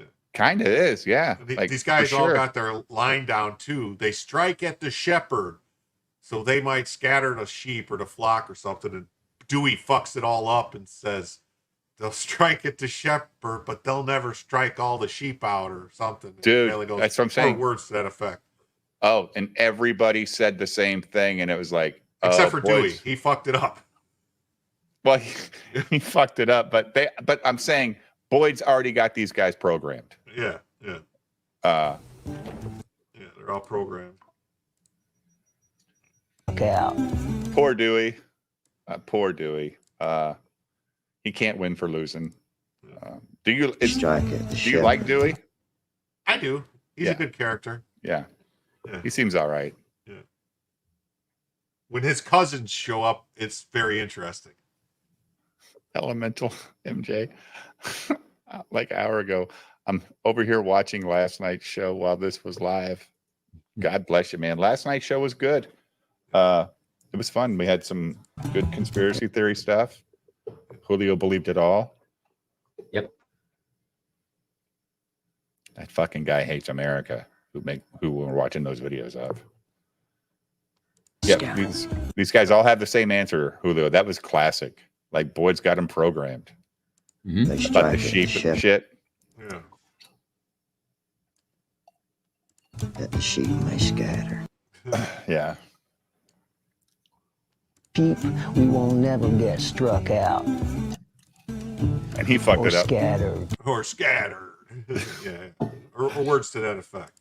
Yeah. So, and then they talk to Boyd and they have this whole thing and he starts talking about the Bible and stuff, and Art gets mad and gets the Bible and comes over and tells him, show me in the Bible, where it says that. Well, even the state cop was trying to be like legit with them, dude. Yeah. I like the state cop. He was a good character. Mm-hmm. Probably never see him again. So yeah, like she wants to talk. Mm-hmm. And he's got to go. But he does the double take as he's getting on the elevator. That was the best right clip, because I was like, this is pathos here. Well, this is exactly like, I get where she's she just is up here to, of course. See, this is more like April Imholt right here. You think so? Yeah, no, it might be the same actress. Maybe. This was the guy that had the mask on, and this is the other guy that had the shotgun. Mm-hmm. Sitting on the porch. Yeah, sitting on the porch. Those are the guy that you didn't see you couldn't see his face. Right. So he tells them they're a high risk, and he's going to have to pay them double or triple or whatever. For protection. They're high risk because his kid came by. Yeah, and blew it up and stuff. And so what a they're always racket. going to pay. And this guy's a creepy dude. Yeah, my son has unfortunately caused me to double your rate. Not my fault, because I didn't know where I was sticking my finger. He goes and sees the sheriff guy, and the sheriff guy telling him about all the people that he had to take down. The last scene was awesome, though, Jim. The fucking Boyd's dad just putting the hammer on these idiots and making them believe something. Even, we know what's going to happen later, but like at that point, you're like, well, okay, they're paying the penalty for fucking up. He's going to take their money at this rate. Cool. And it was super cool. Yeah, and then, it was like daddy's home. Basically. Right. Like, I'm back. You guys fucked up, but we'll fix it. And because they were begging for forgiveness, right? I mean, they were legitimately begging for forgiveness, and then we get here with Boyd or with the ex-sheriff, right?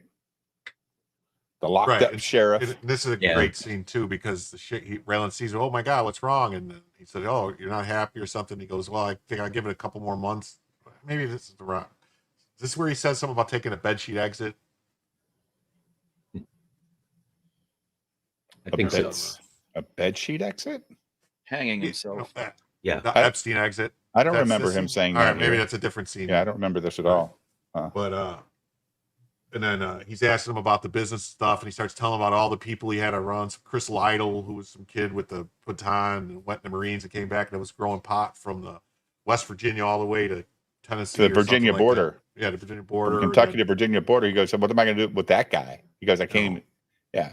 And he's something about, and then he starts talking about, we wants to know about Bo's business and this and that. And he says, then I think it's when the sheriff tells him, well, maybe talk to who ran Bo's business while he was away or whatever. And he would say it was Bowman. And then he had this other guy, you might know him. His son's a big U.S. Marshal.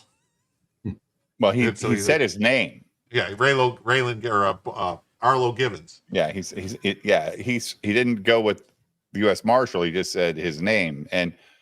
But he also talked about how when he was sheriff and he was controlling the drug flow through the town, the fucking crime rate was super low. He had the crime rate low.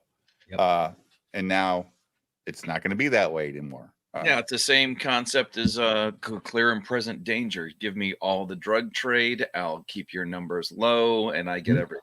Yeah. Right. Oh. Yeah. I knew that was there. Whatever. It doesn't fucking matter. It's a dumb line. Because he's joking. He doesn't act like he's going to really do that. Oh, shit. I got to put the closed captions on. Yeah, and mute it. Down. You can mute it and have the closed captions on. That'll work better. Yeah. Oh, yeah, here you go. Miami drug. It's one of the things that the thread of the states that they deal with: Florida, Kentucky, and Detroit, from one end of the country to the other. Sure. That pipeline, that it's like the railroad went from New York to the other side of the country, and the meeting point was like Chicago or in Atlanta, and so Kentucky is that where everybody hands everything off from Miami to Canada. Yeah. Arlo Givens. Mm-hmm. You wanted to see if he said a U.S. Marshal, didn't you, Jim? Hold on. His son's a big U.S. Marshal. But he didn't say it before he said his dad's No, I name. didn't. I mean, I can't quote it. Like, I know what's going on.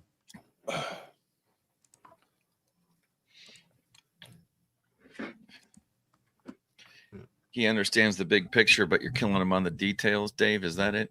Yeah. And then, Dude, so he's then he so tells him, annoying. no. Like, he's so annoying about knowing all this shit. It's like, God, I watched this an hour ago. He hasn't watched it in 6 months. It's like, I'm God. telling you, it's because any one of the subplots could exist anywhere else. It's genius. There's so much interest in the show. It's hard to stick to one thing. So what's his face? So he tells him how that his dad ran Bo's business into the dirt, and Bo's not going to be happy about it. So then Raylan gets the idea of, hey, I can go get my dad to be an informant because Bo's going to be pissed at him. Or try to save his life without actually saying, I'm going to save your life. I mean, see, and that's where you don't actually know. Right. Yeah, you don't know. You don't know what's really going on. How does he really feel about his dad? Nobody really knows. Yeah. And so that, as far as I can tell, he ain't got much use for him after this episode. I'm telling you, one of my favorite lines in this entire series, and I'm not spoiling anything, and then Jim, tell me if you agree, is when Raylan goes, and I don't even know, this might have been in season 1. Arlo, use your words. That's season 1. Is That's it tonight? No, it's tonight. It's tonight. tonight. It is. It's tonight. It's tonight when they go to the bar. When they go to the bar, and they wouldn't let him in the bar, and they had to get Tim, because it's a VFW hall. They had to get Tim to come with his thing, and he's like, I didn't bring my cape. Right. Yeah. Oh, geez. It's this episode. Yep. Great scene. The capper, man. Yeah. Daddy shows up, and this is where Daddy thinks that his son is doing what he's doing for his dad. Like, it's so weird. Like, he's like, But when keep it up, son. You're doing a great job. I'm gonna wait until it gets there, but just the look on his face is amazing. Yeah, I'll tell you where the hand of God's going to strike next. Yeah, right. Oh, I can't like, take I can't take your money. He's like, well, I just know think where of it it as comes from. my tithe to your church of this, that, and the other. Mm-hmm. Yeah, Well, I'll take the after- blood af- money and try to use it for something good. After he explains why he can't take the money, the dad goes, well, then consider it a tithe. Instead of me, let me try and be the chill guy. But she doesn't give anything up. Yeah. No. God bless her. She's like, I'm not Mhm. buying your bullshit, dude. Like, stop. No, she's a soldier. He says they wanted his advice. And she's like, his advice? You thought that would work? Flattery? Right. Yeah. Like, She knows the tricks. Yeah. but she did say where he was at. Yeah. Yeah, and because those talking to those people, the vets there is the only people that understand him. Apparently, his wife does not. Oh, dude. This gets so good in the last 25 minutes of this episode, Julio. You're like, Jesus Christ, it's going in so many good places. Yeah, and Raylan can't stand the bullshitting around, so he's got to be serious. We know that he ran Bo's business into the dirt. And Art's like, God damn it, dude. Mhm. That's not her conversation. Have that with your dad. Like, leave her, like, let her be. Yeah, this personal shit. Yeah. And you're not letting the sugar do its work. And the problem is you're putting her in panic mode, which we see, and he didn't need to do that to her until after he has a conversation with the dad, and then he comes back and says, look, you're in danger. He ain't listening to me. Maybe you go that way, but now he's got this woman, his favorite person, right? The one that raised him, panicking like crazy. So it's, I mean, I know why they did it, but if he cared about her, I don't think he should have did that to her. And I think that's why Art was looking at him like that on the side there, on that last frame you're on, Jim, where he's like looking at Raylan going, oh no, stop. Well, Art is in the right lane, and Raylan is hitting the gas in the left lane, and he's passing everything by that he, He's in a hurry. Yeah, exactly. He doesn't understand he works for the government. It's the hurry up and wait concept, right? Mm-hmm. Yeah, I do like I do need like to learn her. that too. I do like her a lot.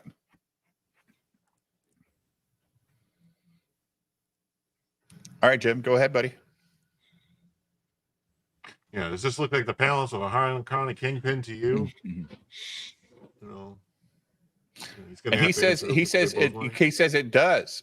Like, he does say it kind of does, like for Harlan County. Like, yeah. Well, yeah, he's shitting on his home turf. Mm-hmm. Yeah, and so now these are the meth These are the- cookers that are with the Johnny and Hester Jones driving. Yep. They said, we're gonna need a new trailer, and then Bo's gonna get it for you. And then pop, they both get popped in the head. Because Wow, you're in such a hurry. Like, they're having a great conversation in the vehicle. Like, they're so excited. They see Bo. Is that his name, Bo? Yeah. Waving at him. It's so cool. And when they popped him, even I was like, what the fuck? Like, I guess you could have you kind of should have saw it coming, but they Well, just 'cause they made a don't- deal. They just well, made they a did, deal like but 10 he minutes ago knows- that they'd pay a higher percentage. Right, but Bo knows that they know that his son killed somebody. So you can't leave witnesses. But leave that up to Boyd. Well, he's going to take care of his son right now. I mean, but I don't know. Really? You think that's why he did it, to take care of his son? I think partly He that. just went partly, and saw his son, and his son said, go fuck your Well, goddamn it's still- money. Still his Yeah, son, though. well, I think the dad is he's like I said earlier, daddy's home. We're not fucking around anymore. Yeah. So we're going to do what I say. He's cleaning shit up. Yeah, but dude, when you hear when he raids that fucking camp again, and when they have this conversation again, Boyd don't look happy when he finds he's- out. Yeah, no, he's not. But it's partly too maybe because Bo wants to take over the business. He is not happy with he wants to start maybe doing it himself. Maybe, but but you don't kill your cooks, dude. That's the weird thing. Cooks, you know, like you could imprison Walter White, but you don't kill that motherfucker because he knows how to make the best meth available, right? Nobody, I mean, at some point, like you have to try to go into a partnership with these people, which is what they did. But there's a difference between cooks and chefs. exactly. They're just cooks. You get more of that. Yeah. If it's basic bitch meth, maybe. This was kind of funny. Let's not start talking about it like it's bourbon. Yeah, this was kind of funny too, where like a U.S. Marshal can't get into a VFW without a warrant. Is that a thing? It's a public place, but I guess if they're not veterans, maybe they don't have a right to go in. Yeah, I've honestly never seen them actually card people like this. I was going to say, VFW. I've been to many, and I've never seen them. My VFW has fish fries and chicken night every fucking night of the week, and everybody's welcome. They're looking for that cash flow into the VFW. Maybe because this is Harlan County and it's the only place you can get a drink in the dry county that they just don't let anybody walk in. It's members That's only. a good point. That's a good point. Yep. Yeah, maybe. Right. Yeah, that's a good point. So the veterans can drink. And so in other words, if you're in Harlan County, go join the Navy for 3 years and come back. The funny thing is in Harlan County in the show, everybody's nonstop drinking and it's a dry county. So it's a nice little story. Oh yeah, even the fucking U.S. Marshals have. Oh, I love the little Are they in Harlan County? No, they're in Lexington. They're in Lexington, right? Yeah. So they're in Harlan County for work, but they're actually stationed in Lexington. So that makes more sense why they got bourbon in the office and stuff. That comes up. Might have came up in this episode. I know at one point Art says something to him. How the hell do you make this drive all the time? This is crazy. I don't think he says it tonight, but maybe he did. I don't think he does. He might. I don't know why you haven't been drinking Pappy Van Winkle this whole time, Dave. But yeah, so clearly you can afford a bottle. These guys.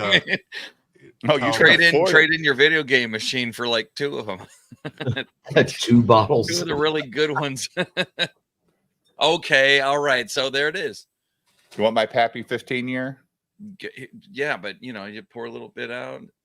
While you're watching Justi-Fried. Oh, actually, the problem is when they drink Pappy, you pour yourself a glass. The problem is it don't work like that. Once you start, it's okay. Yeah. Let's keep we're gonna drink this bottle to the corners, baby. Yeah. I got like 4 bottles of Pappies, but I didn't pay overpriced. I get them at retail because at my liquor store every year they have a list, and if you get on the list, you walk in on that day. You have to be there in 24 hours. If you don't show up in 24 hours, you don't get the bottle. The bag is in a brown bag. You go pay for it, then you get to see what you bought. Yeah, and I remember you saying that before. That's interesting. It's like a grab bag. Yeah, but it's only Pappy stuff, and they get 1 allocation a year, and that's in November. And they only call you if you spend enough during the year. And this year, I'm not going to get it. I haven't bought. Well, that's because you didn't crowdfund this project. Yeah. Well, I'm not really. What you should have done was crowdfunded this project, and then you're like, "All right, I'm going to get those little airplane bottles, and I'm going to pour a little bit out to everybody that backed this project, and I'm going to use FedEx." Yeah, I'm gonna send alcohol across state lines. Hey, chat, buy enough sweatshirts, and I'll buy a bottle of Pappy for myself. I'm not Eric July. No. You get to spread it around. You get the Pappy. Then you pour it in the little bottles, and then you send it to your backers. Oh yeah, well, like those weird channels that sell bathwater and stuff. Okay, I mean that's a stretch. Please don't compare Pappy Van Winkle to bathwater. But in other words, don't I want to? Oh, so you're saying outright? It could never happen. Indiegogo would never let it happen. Like crowdfund your bottle of Pappy Van Winkle so that everybody can get a shot. Oh, but I could do a super chat challenge one night, and if we raise enough in super chats, I'll go buy it. Now you're thinking. Split it up and then send it to people that DM me and Right. Not the drinking part of it. Raise enough money so I can go buy the bottle and then share it with everybody that bought a piece of the bottle. I was going to say, last time you did that, there was tequila involved and watermark. Watermark saved my life. He said, It was amazing. No, don't do that. Oh, he was, well, okay. He was an angel and a devil. Yeah, I don't think it is. Well, I know that's what I'm laughing at. You know, it's an absurd notion, but imagine if it was possible. well, right, but there's ways around it. Like, hey, you're doing a live stream. If I get enough Venmo cash sent to me to go buy the bottle, then I can, go buy a bunch of little bottles and seal them and send them to people. Crowdfund the equipment that you need to make your own bourbon. Nah, fuck that. Yeah, this is the distillery in the backyard. You can do it like when Liam Gray was building his bungalow in the backyard. Hey, everybody, this is how the distillery is coming. I remember the night that Liam came up. I remember the night Liam came on my show, and his background was like this really nice house. I'm like, God damn, dude, you got a nice house. He goes, oh no, that's just a background. I go, take that shit off, because it really messes with the image. Right. You crowdfund a bourbon review magazine. Yeah. Burbazine. We'll call it Burbazine. Yeah. There's Cigar Aficionado. I'm sure there's room for. Oh yeah. I think Price has got a good idea. You can, you know what? I'm telling you. And the airplane bottles, Sturgis brand. You got the Shane Davis artwork. Right. I just saw airplane bottles of your Pappy Van Winkle in a Sturgis little bottle. Comicsgate whiskey. A step sure. Yeah. Let me show the people in the chat and ID. Have you seen what I've got for sale in my store?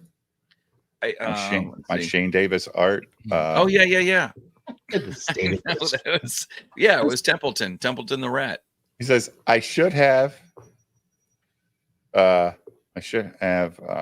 it decided, because he's got the jizz on the beard. Yeah. It says I should have drank the coffee. But there's colors and stuff for the shirts and hoodies. Oh yeah, there's some good low hanging double entendres in there. Yeah. Time to swallow the coffee. Yes, of course. I just did it because I bought the art and I think it's cool art. Well, you have to do something with it, especially if you got reproduction. You know what I mean? If it's you own it outright, you can do whatever you want to with it. Then I guess I do. He didn't tell me I didn't. So yeah, I love trying to explain this to somebody. What is on your coffee mug? Okay, let me take you back from the very beginning to when people got kicked out of working in comics. Right. Right. Or just two guys on a live stream one night doing a drawing and they auctioned off to retards and people bought it. Like, that's how powerful this world is, right? Yeah, but that just makes you the smartest retard out of all the retards that were trying to buy it. So this scene is really funny because they have to call fucking Tim when he's half in the bag. I love his character so much. Yeah. You're allowed to bring in your Why has he got his finger across the whole bottom though?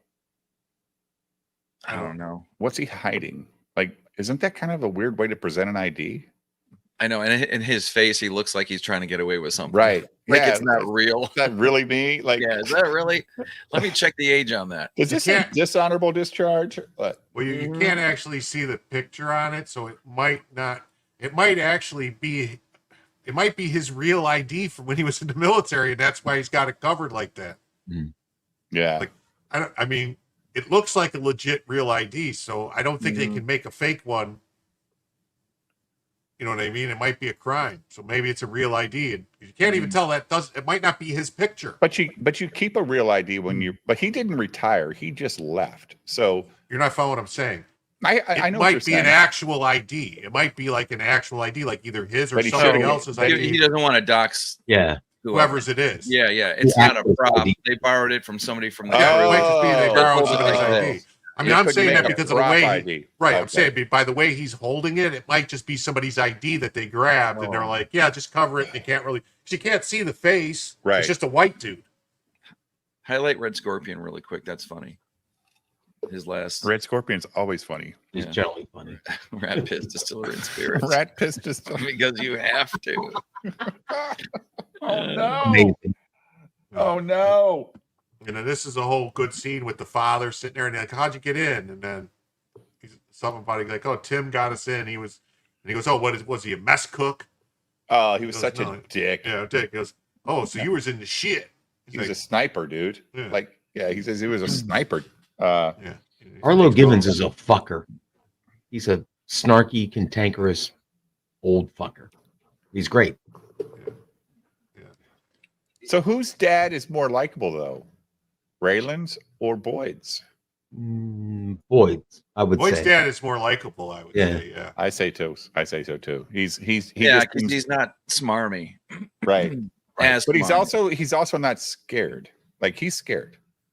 Now he's gonna Yeah. get scared, right? Yeah, and his motivations are that he wants to stay alive for some strange reason. But it's season one. Does season one have the other scene with Arlo in the VFW where it's just him and the other guy? Yes, it does. That's a great scene. Is that in this season? I think it's in the next. Right there, and then he's getting ready to jump in, and this is it's so strange because Raylan is the one guy who should be knocking his block off, and he actually takes time to think. In my head, what Arlo just did was spin a prize wheel of all the different reactions that Raylan could have, and the one that he lands on is this. Now, Arlo, use your words. Well, I think it's partially because it's his dad. Well, I know that, but it's just sort of like, when you spin a wheel, you slap his face. Yeah, I Now think- Arlo. I don't think this is probably the first time he's hit him. Oh, Not in his definitely life. not. Right. In the show, but not in his life. Yeah. Right. So like, dude, I already would not care if you're alive. But the reason he's hitting him is so that some kind of a reaction, physical reaction, will screw up whatever investigation is happening here. You think that's what it is? Or do you think it's he actually got hurt by the words his son said, like, dude, you're a piece of shit. Yeah. And I That's have to, true. yeah, like you're really just a piece of shit, and I deal with pieces of shit differently all the time. That's Right. basically what he said. Like we have to pick our pieces of shit we want to work with, and you're one of them. He knows he's at work right now, and if he does something as wearing that badge that's going to jeopardize, like, in other words, he actually learned something from fucking the witness that he shouldn't have, and if he hits his dad, he's going to do the same thing, and then it'll be another conversation with And it's AUSA. also going to be him having a bad relation with his favorite person, his aunt. Oh, he's- I mean, well, that's just it. It's so layered. Yeah, There's if he so sends many- Arlo there's- home with bruises, and Right.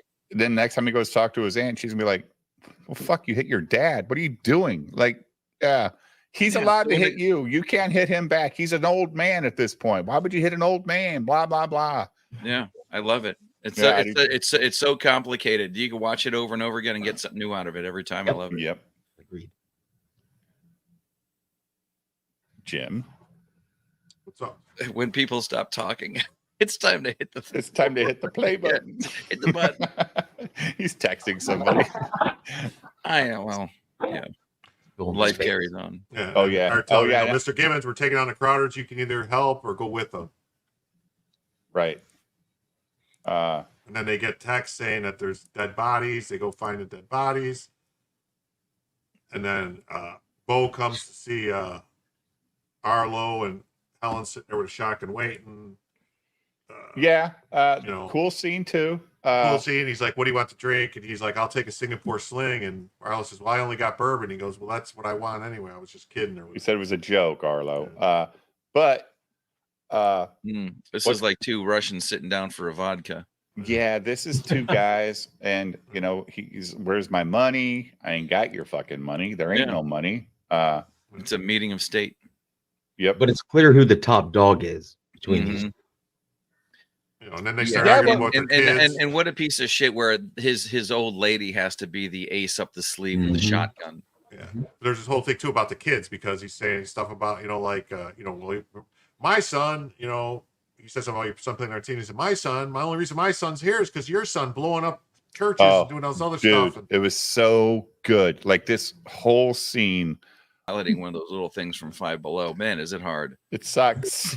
Yeah, I got it for my kids. You know, listen, they could. The dog just freaked right the fuck out. I like the Five Below. Got a $50 drone to actually fly outside. Okay. I don't even know where that fucker is anymore. Is that hard to fly? Right.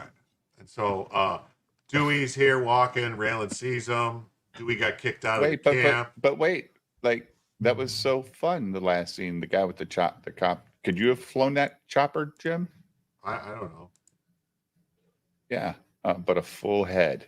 Yeah, he wants it all. He's got a whole, what's that, 50K probably in cash or 10,000? I don't know how much his dad gave him. They're holding the helicopter the same way Gene Roddenberry held the Enterprise from a string. Exactly. His thumbs weren't even moving. But this is Dewey. Poor Dewey. And here, oh man, this last 20-minute gag got a little rough, Julio, for me, about why he got kicked out. Like, okay. And then he makes him a marshal. Deputizes him, yeah. Yeah, like, what the A hell? little stretch believability, but whatever. Well, I think he's playing on Dewey's stupidity. Oh, absolutely. That's right. I mean, yeah. He's just playing on his stupidity. You have to go from this show immediately to Mr. In Between. This actor that plays Dewey Crow, he's actually the boss in that. He's Australian, right? Yep. Yeah. Mr. In Between's an Australian thing, isn't it? Yeah. So very underrated. Yeah. He tells him the story about, Wyatt Earp and all that, how none of those guys were deputies. He deputized them right then and there on the scene. Which is a lie. It is. Complete lie. Yeah. I mean, that's the way they did it in Tombstone, isn't it? No. Well, they did say that, but in the movie they did. In the movie, that's what I mean. Yeah. Yeah, but hey, ID, watch the 6-part series on Wyatt Earp on Netflix, narrated by Ed Harris. Ed Harris. Oh, really? It's That's good. Fucking great. Like, oh shit! I have to check that out. Great. They did a great job. It's not just a documentary. They've got actors playing roles. Yeah. And I'd seen the other movie with Costner and Dennis Quaid. Now watch this. I know it's not the same thing, but just as far it's as not a movie. It's not even a and... TV series. It is a documentary. Mm-hmm. They're giving factual information through this whole show. But they're letting actors play out the scenes, and it's done super well. I mean, super well. And you're not bored at all. I was never bored during one episode, Jim. Were you? No. So Dewey tells him he got kicked out because he masturbated, and Boyd doesn't like an oaneurist. An oaneurist. And he goes, "You don't even know what that means, do you, Raylan?" He goes, "Yeah, I know what that means." He's like, "Oh, okay." But they had that conversation. He says, "I'm taking you back." He goes, "I don't want to go back. I don't want to go back." And I guess he went back. I mean, because no, he didn't go back. He told him, we started talking about the meth lab, and then he tells him, whatever, something about this. Some guy used to, Bobby Sue, whatever, used to work there. And so that he tells him, he goes, Bobby Sue, like, yeah, Bobby Sue, like, funny, yeah, like, yeah. And then so Raylan drops him off, and they get a warrant. But then we find out that Dewey called Boyd and told him that he broke a confidence, and so that's how they knew to hide the guy under the yeah. Well, but we don't know that till right now. We find out he tells him. No, I'm saying we don't know. Oh, this is they showed him burying him. Yeah, they showed him digging him up. But we missed the raid. The raid didn't take long. Well, the raid was cool because this conversation is super cool because Raylan or Boyd has no idea about the 2 guys that got killed. And when he says 2 more bodies, Boyd looked at him like, what? Like that little thing was so intense for this episode. Like moment right there, that little moment right there is like Boyd goes, fuck. Like he knows, Julio, my dad is fucking around. Yeah, he goes, we're getting precipitously close to the time I asked for my lawyer. Yep. He's written so well. Yep. They said, I think you found out that thing you wanted to tell me about Arlo. He goes, you don't know the half of it. Yeah, he's like, you know. Yeah. He goes, you know who he was running the business with? I thought Ava would have told you. It's my brother Bowman. You know, the woman you're currently betting, Ava's Lace was the one he was running business with. And so then he tells Art. Art says he might just be saying that to spin you up. He goes, yeah. He said, yeah, you're right. You know, and he says, he says to the boy, how'd you know? You never told me how they knew they were coming. And he says, well, Dewey called and told me he, something about a confidence, released the confidence or betrayed the confidence. And then Bobby swears his 100% allegiance. I'll do anything for you. Anything. He goes, well, I got one more mission for you, buddy. I got one more mission. And it's a big one. Yeah. So he sends him to go, basically sends him to go turn himself in and say he blew up the meth lab. Well, we'll get that later. Yeah. Right. Yeah. And then, so here's Helen looking for her money she had buried. And it's not there. Yep. And then this scene I hated. I did hate this scene. Yeah. This was pointless to me, Julio, because she's just putting herself at risk for reasons like why? Like this was to gay. Make Riley come rescue her, probably. No, she didn't tell him he was there, or she was there. He called her and she said where she was. That's why he came there. But again, why does she need to do this? Because she's pissed off that he left her. I don't like this scene at all. It's Raylan's fault in the first place. Yeah, I mean, he was messing around with her. He got himself involved, so he's gonna. But he dumped she's her gonna have a whole already other in high set school. of like female motivations for screwing with him. But like, you know what? You want to die? Fucking. Why don't you Hessler's over there and keeping an eye on him? Oh yeah, the guy. This again. A fucking U.S. Marshal breaking somebody's finger. That's prosecutable, dude. Like the guy did. The guy did nothing. He's got a gun and he just got out of jail, so he's. But you just take the gun and arrest him. But he didn't want to arrest him. He didn't want to do the paperwork, so he breaks his fucking finger. In the police report, it'll say he pointed it at me. Right. You got it, ID. Yeah. Yeah. And then all you gotta do is. Yeah, and then the guy makes a fucking gay comment. Says, "I still got my left hand, asshole." Oh, I guess you're going to be using that for.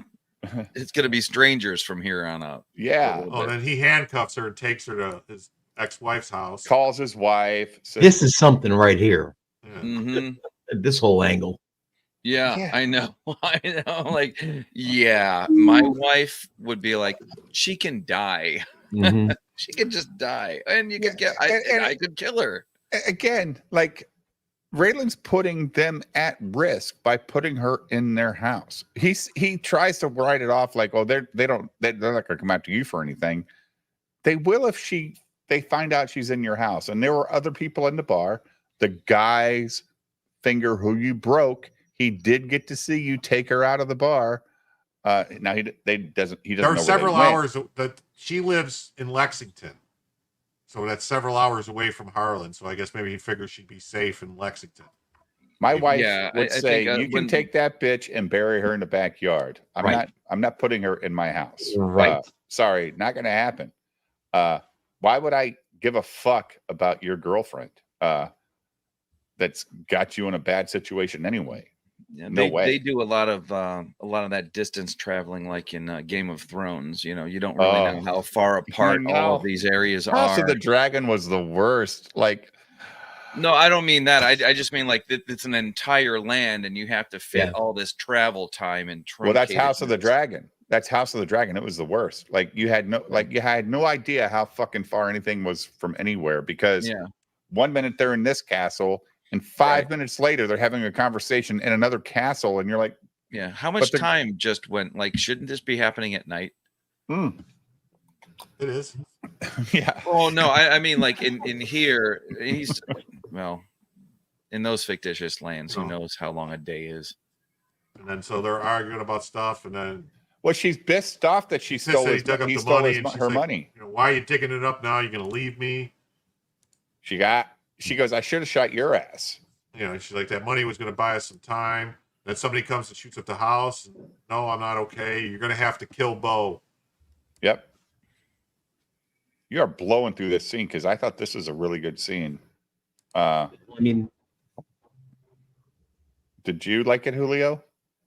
I think the whole episode's great. But I'm talking about the scene between Arlo and the wife. I thought it was really good. Like, It was good. you put, I had you some put us in a issues bad. Why he says to her, "You ain't worked in 20 years, god damn it." She was a little mouthy for me. That's just me, though. But she's the one putting money aside to protect them from the bullshit That she earned, right? I have no idea who earned No, it. she but didn't. I don't know. It's still, I mean, money is it's a motivator. What do you know? She's trying to be like any mother hen would sit on the treasure, right? You know, whether it be eggs, the home, the money, the Jim, what are you whatever. doing? Especially if she's handcuffed per se to a guy like that who's just irresponsible and what This scene was so cool too. PTSD and all that. This scene here where Dewey and what's his name are having this conversation about loyalty. It was great. So the wife and him have it out. Then we get to Boyd and Dewey, and you know, he like, how do you know, Jim? Like he says, how do you know? Or how did they know? And all this stuff. And he goes, you gave it up, didn't you? He goes, well, no, I didn't. Like he was really, I don't think Dewey thought he gave anything up. He's stupid. Like he deputized me. He just deputized me. Yeah. He goes, you know, that's not a real thing, don't you? He goes, well, I didn't know. Like, Yeah. And who the fuck would know? Well, and not in his defense, and Boyd, it's fucking Dewey Crow. You're not who is this low intelligence. Right. You don't give them the car keys. Well, you don't give them the house keys. Yeah, Boyd thought maybe Raylan roughed him up, because he said, "Did he rough you up?" Well, I know he has before, so you know he thought maybe Raylan beat him and got a confession out of him. And Dewey just says no, and then Boyd's whole attitude changes. You can see on his face. He's like, "What? You just gave it up?" More than that, yeah. Because he said, well, what did he do? Well, he deputized me. So, well, how did he get you to talk? Then? Reminded me of Michael Corleone and Fredo. Yeah. The scene. This was great. Well, I love this scene. He said he could deputize me, and then I had to talk. Like, like it was magic. Yeah, like a magic spell. I thought it was cool. Yeah, I thought it was super cool. For Kentucky, though. Oh, I'm telling you, I think there may be something in the back of Walton Goggins' story where, like, he had these dentures and they were ill-fitting, but he ended up almost every character that he has now. It's one of those recognizable things. In other words, Jennifer Grey should not have gotten a nose job. No. Okay. And when Walton Goggins fell into whatever these teeth are, it made him more recognizable. It's artificial, but it's this thing that makes that headshot work better. You know, like if he can manage an acting career with a set of teeth like that, and then he's got to be talented. And honestly, anymore in any industry workforce, if you just show up on time and don't cause trouble, you'll get work. Brother, that's true.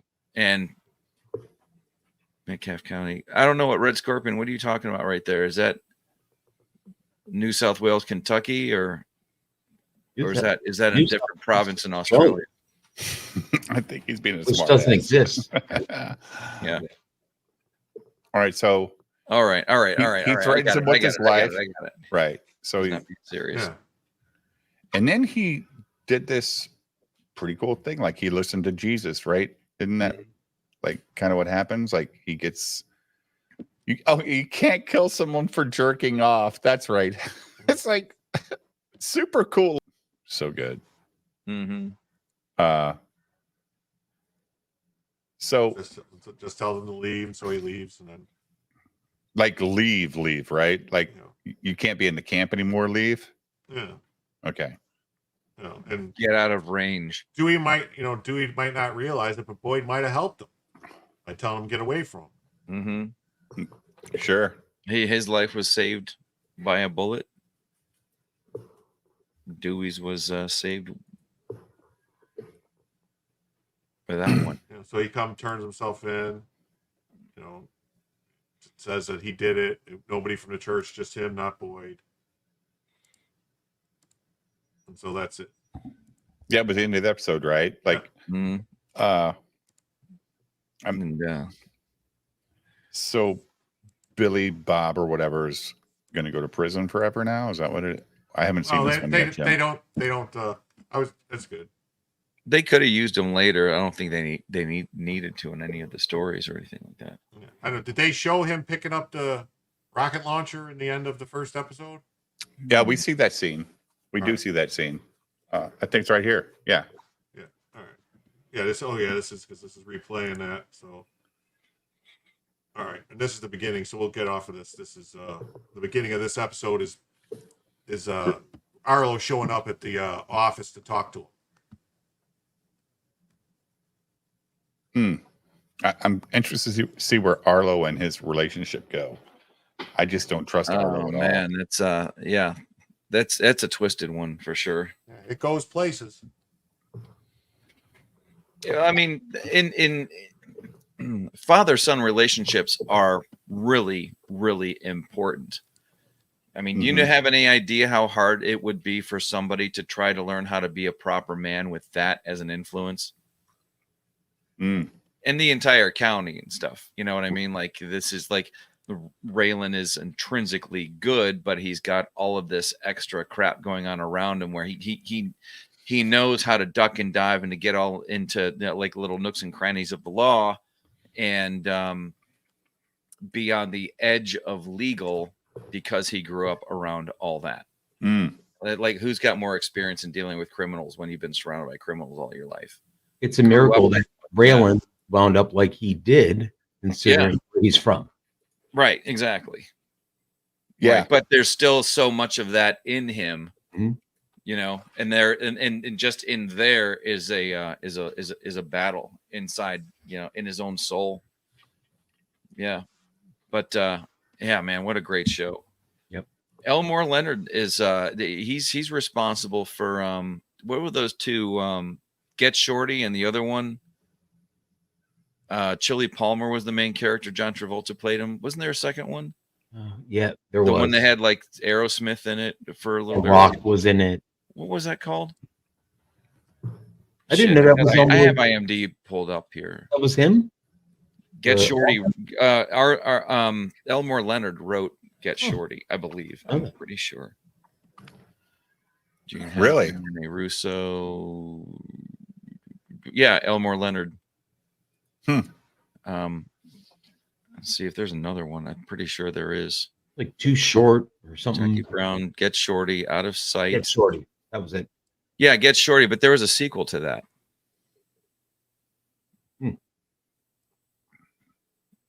You guys, I'll find it for sure. Here. Yeah, I think Return to Yuma short story. Oh, Be Cool. Be Cool. Yeah, it was Be called Cool. Be Cool. Yeah. Jackie Brown novel from Rum Punch. He wrote Jackie Brown. Holy shit. Yeah, good stuff. Last Stand at Saber River. That's why. That's why. What's his face? Desperado TV movie. Quentin Tarantino on the set of Once Upon a Time in Hollywood.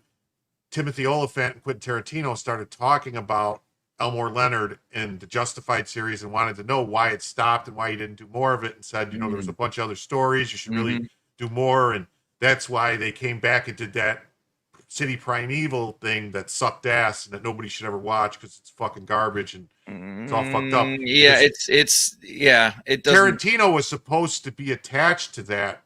Okay. And he got pushed out. and that's probably why it sucked. Does anybody remember 52 Pickup from 1986? Roy Scheider. Yeah. That was Elmore Leonard. Yeah. Yeah. You know, it's one of those things when somebody finally hits, and then you look into the rest of the stuff that they did. And it's, you know, it's like, oh, I remember that. I remember liking that. And then when you put the name that, you know, the same guy that wrote it or directed it, and you're like, oh, now I know why I liked that. It was these parts that are familiar here, here, and here. Like you can always recognize a Peter Hyams movie when you see it because of the you know, the way he frames his shots. You don't realize it until you start looking into, you know, the creative team behind it. So what was the problem with City Primeval, Jim? I mean, I didn't watch it. But No Boyd, It sucks. no Marshal's Office. And it's there's a, oh God. Well, Raylan falls in love with a fat black woman. Yeah, I didn't find her very attractive, and it Yeah, wasn't so- like the it wasn't her size, And it his, wasn't her color yeah, or and his, anything no, like no, that. it was Just just the she was a character horrible character. It made Yeah. zero sense. It did not work with anything. And then Raylan's daughter, who turns out to be his actual daughter in real life, who can't act No. Yeah. anymore, you know, was worse than Coppola's daughter in Godfather 3. Oh, Worse than- Really? Sophia. Yeah. Yeah. So yeah, the bad guy was a good actor, and I've seen him in other stuff. Yes. But Oh, he was it in he was in The Predator, wasn't he? The Yeah. guy in that. yeah, and but the character seemed very one dimensional. Yeah. You know, it wasn't like it wasn't Boyd. It was very one dimensional. Didn't make a lot of sense. Yeah, you could tell it wanted to be its own thing. But when I read Robert B. Parker novels, those Spencer novels, sometimes he'll throw his character in a place in a time that you or not or in a setting that isn't Boston. You know, so it's Right. got a completely different feel to it. The character is the same and he reacts the same, but you know, when you watch Justified, you don't just fall in love with that character, the area, you know, the even the hill people, Yep. and all that stuff. You know, all the characters that you meet through all the different seasons are what makes the show. And Timothy Oliphant being a common thread is one thing, but you have to be able to build out the entire thing and have it have its own in the same way that Harlan County feels a certain way is the same way that Baltimore in The Wire feels a certain way. You know, and the setting is just as much an attraction to it as the characters and the actors, in my opinion. Well, that's how most good shows work, right? Well, Like, right. even- Yeah, you have to take everything into account. It's not easy. Even that show MASH in Korean Mhm. War, right? Like the setting was like half of the fucking show. I got a hot Yeah. take on MASH, Dave. You ready for this? Yeah. The first season was the only good one. No problem Hot with that. take. Hot take. I liked the first Colonel better than the second. I like the movie. McLean Stevenson movie. versus The movie is what's- crazy good. who played the second I think that was Lawrence Kasdan, wasn't it? Was that one of his early things? Or am I mistaken? McLean Stevenson was the first guy on the base, the first general or whatever. Yeah, and and then who it took was his place. Colonel Potter, Harry yeah. Morgan. I Harry think? Morgan, yes, Harry Morgan. Not as good. McLean Stevenson was much better character. I liked then- it. I liked it when it was slapstick. Yeah, then Alan Alda got Mr. Serious and wanted to make it a serious fucking dramedy or whatever. Fuck off, dude. Right. Robert Altman. Yeah, Robert Altman. The thing about the movie that I don't think translated into the into the series at all was the over talking, the characters and their lines. You know, it sounded like a real conversation, like Right. everybody here or in a room where there's a din and people are interrupting each other and there's a real natural flow to the conversation. It doesn't sound scripted at all. It sounds like you're in the middle of real people. That's the difference between the movie and the series. Yeah. The series was scripted and worked out like it was a sitcom almost. MASH Good, is the but- first movie my dad ever bought on Betamax when they were Oh, really? available to home. Yep. No He shit. spent and this was, I don't know, 1980, 2 or 3. Mhm. The Sony Betamax player. He did not go VHS. He went beta, and it was $120 for that fucking movie. Really? Oh, Wow. movies were expensive, dude. Yep. No, I know. I mean, the first Mac was $5,000 or something, wasn't it? Yeah, I mean, 1980 I think the Betamax player was over $1,000, and then he bought a movie, one movie, and we just sat there all.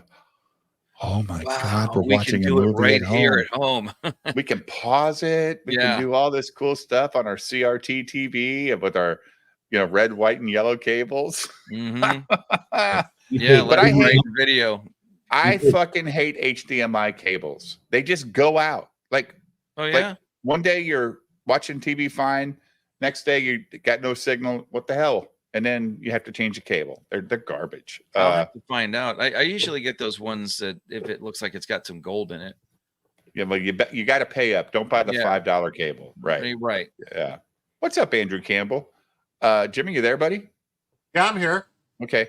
So I think we're gonna end this stream. Okay. And come back at 10:15. Give you some time to eat and stuff. Sure. That work for you? How about you, Works for ID? me. Yeah, I might even switch cameras.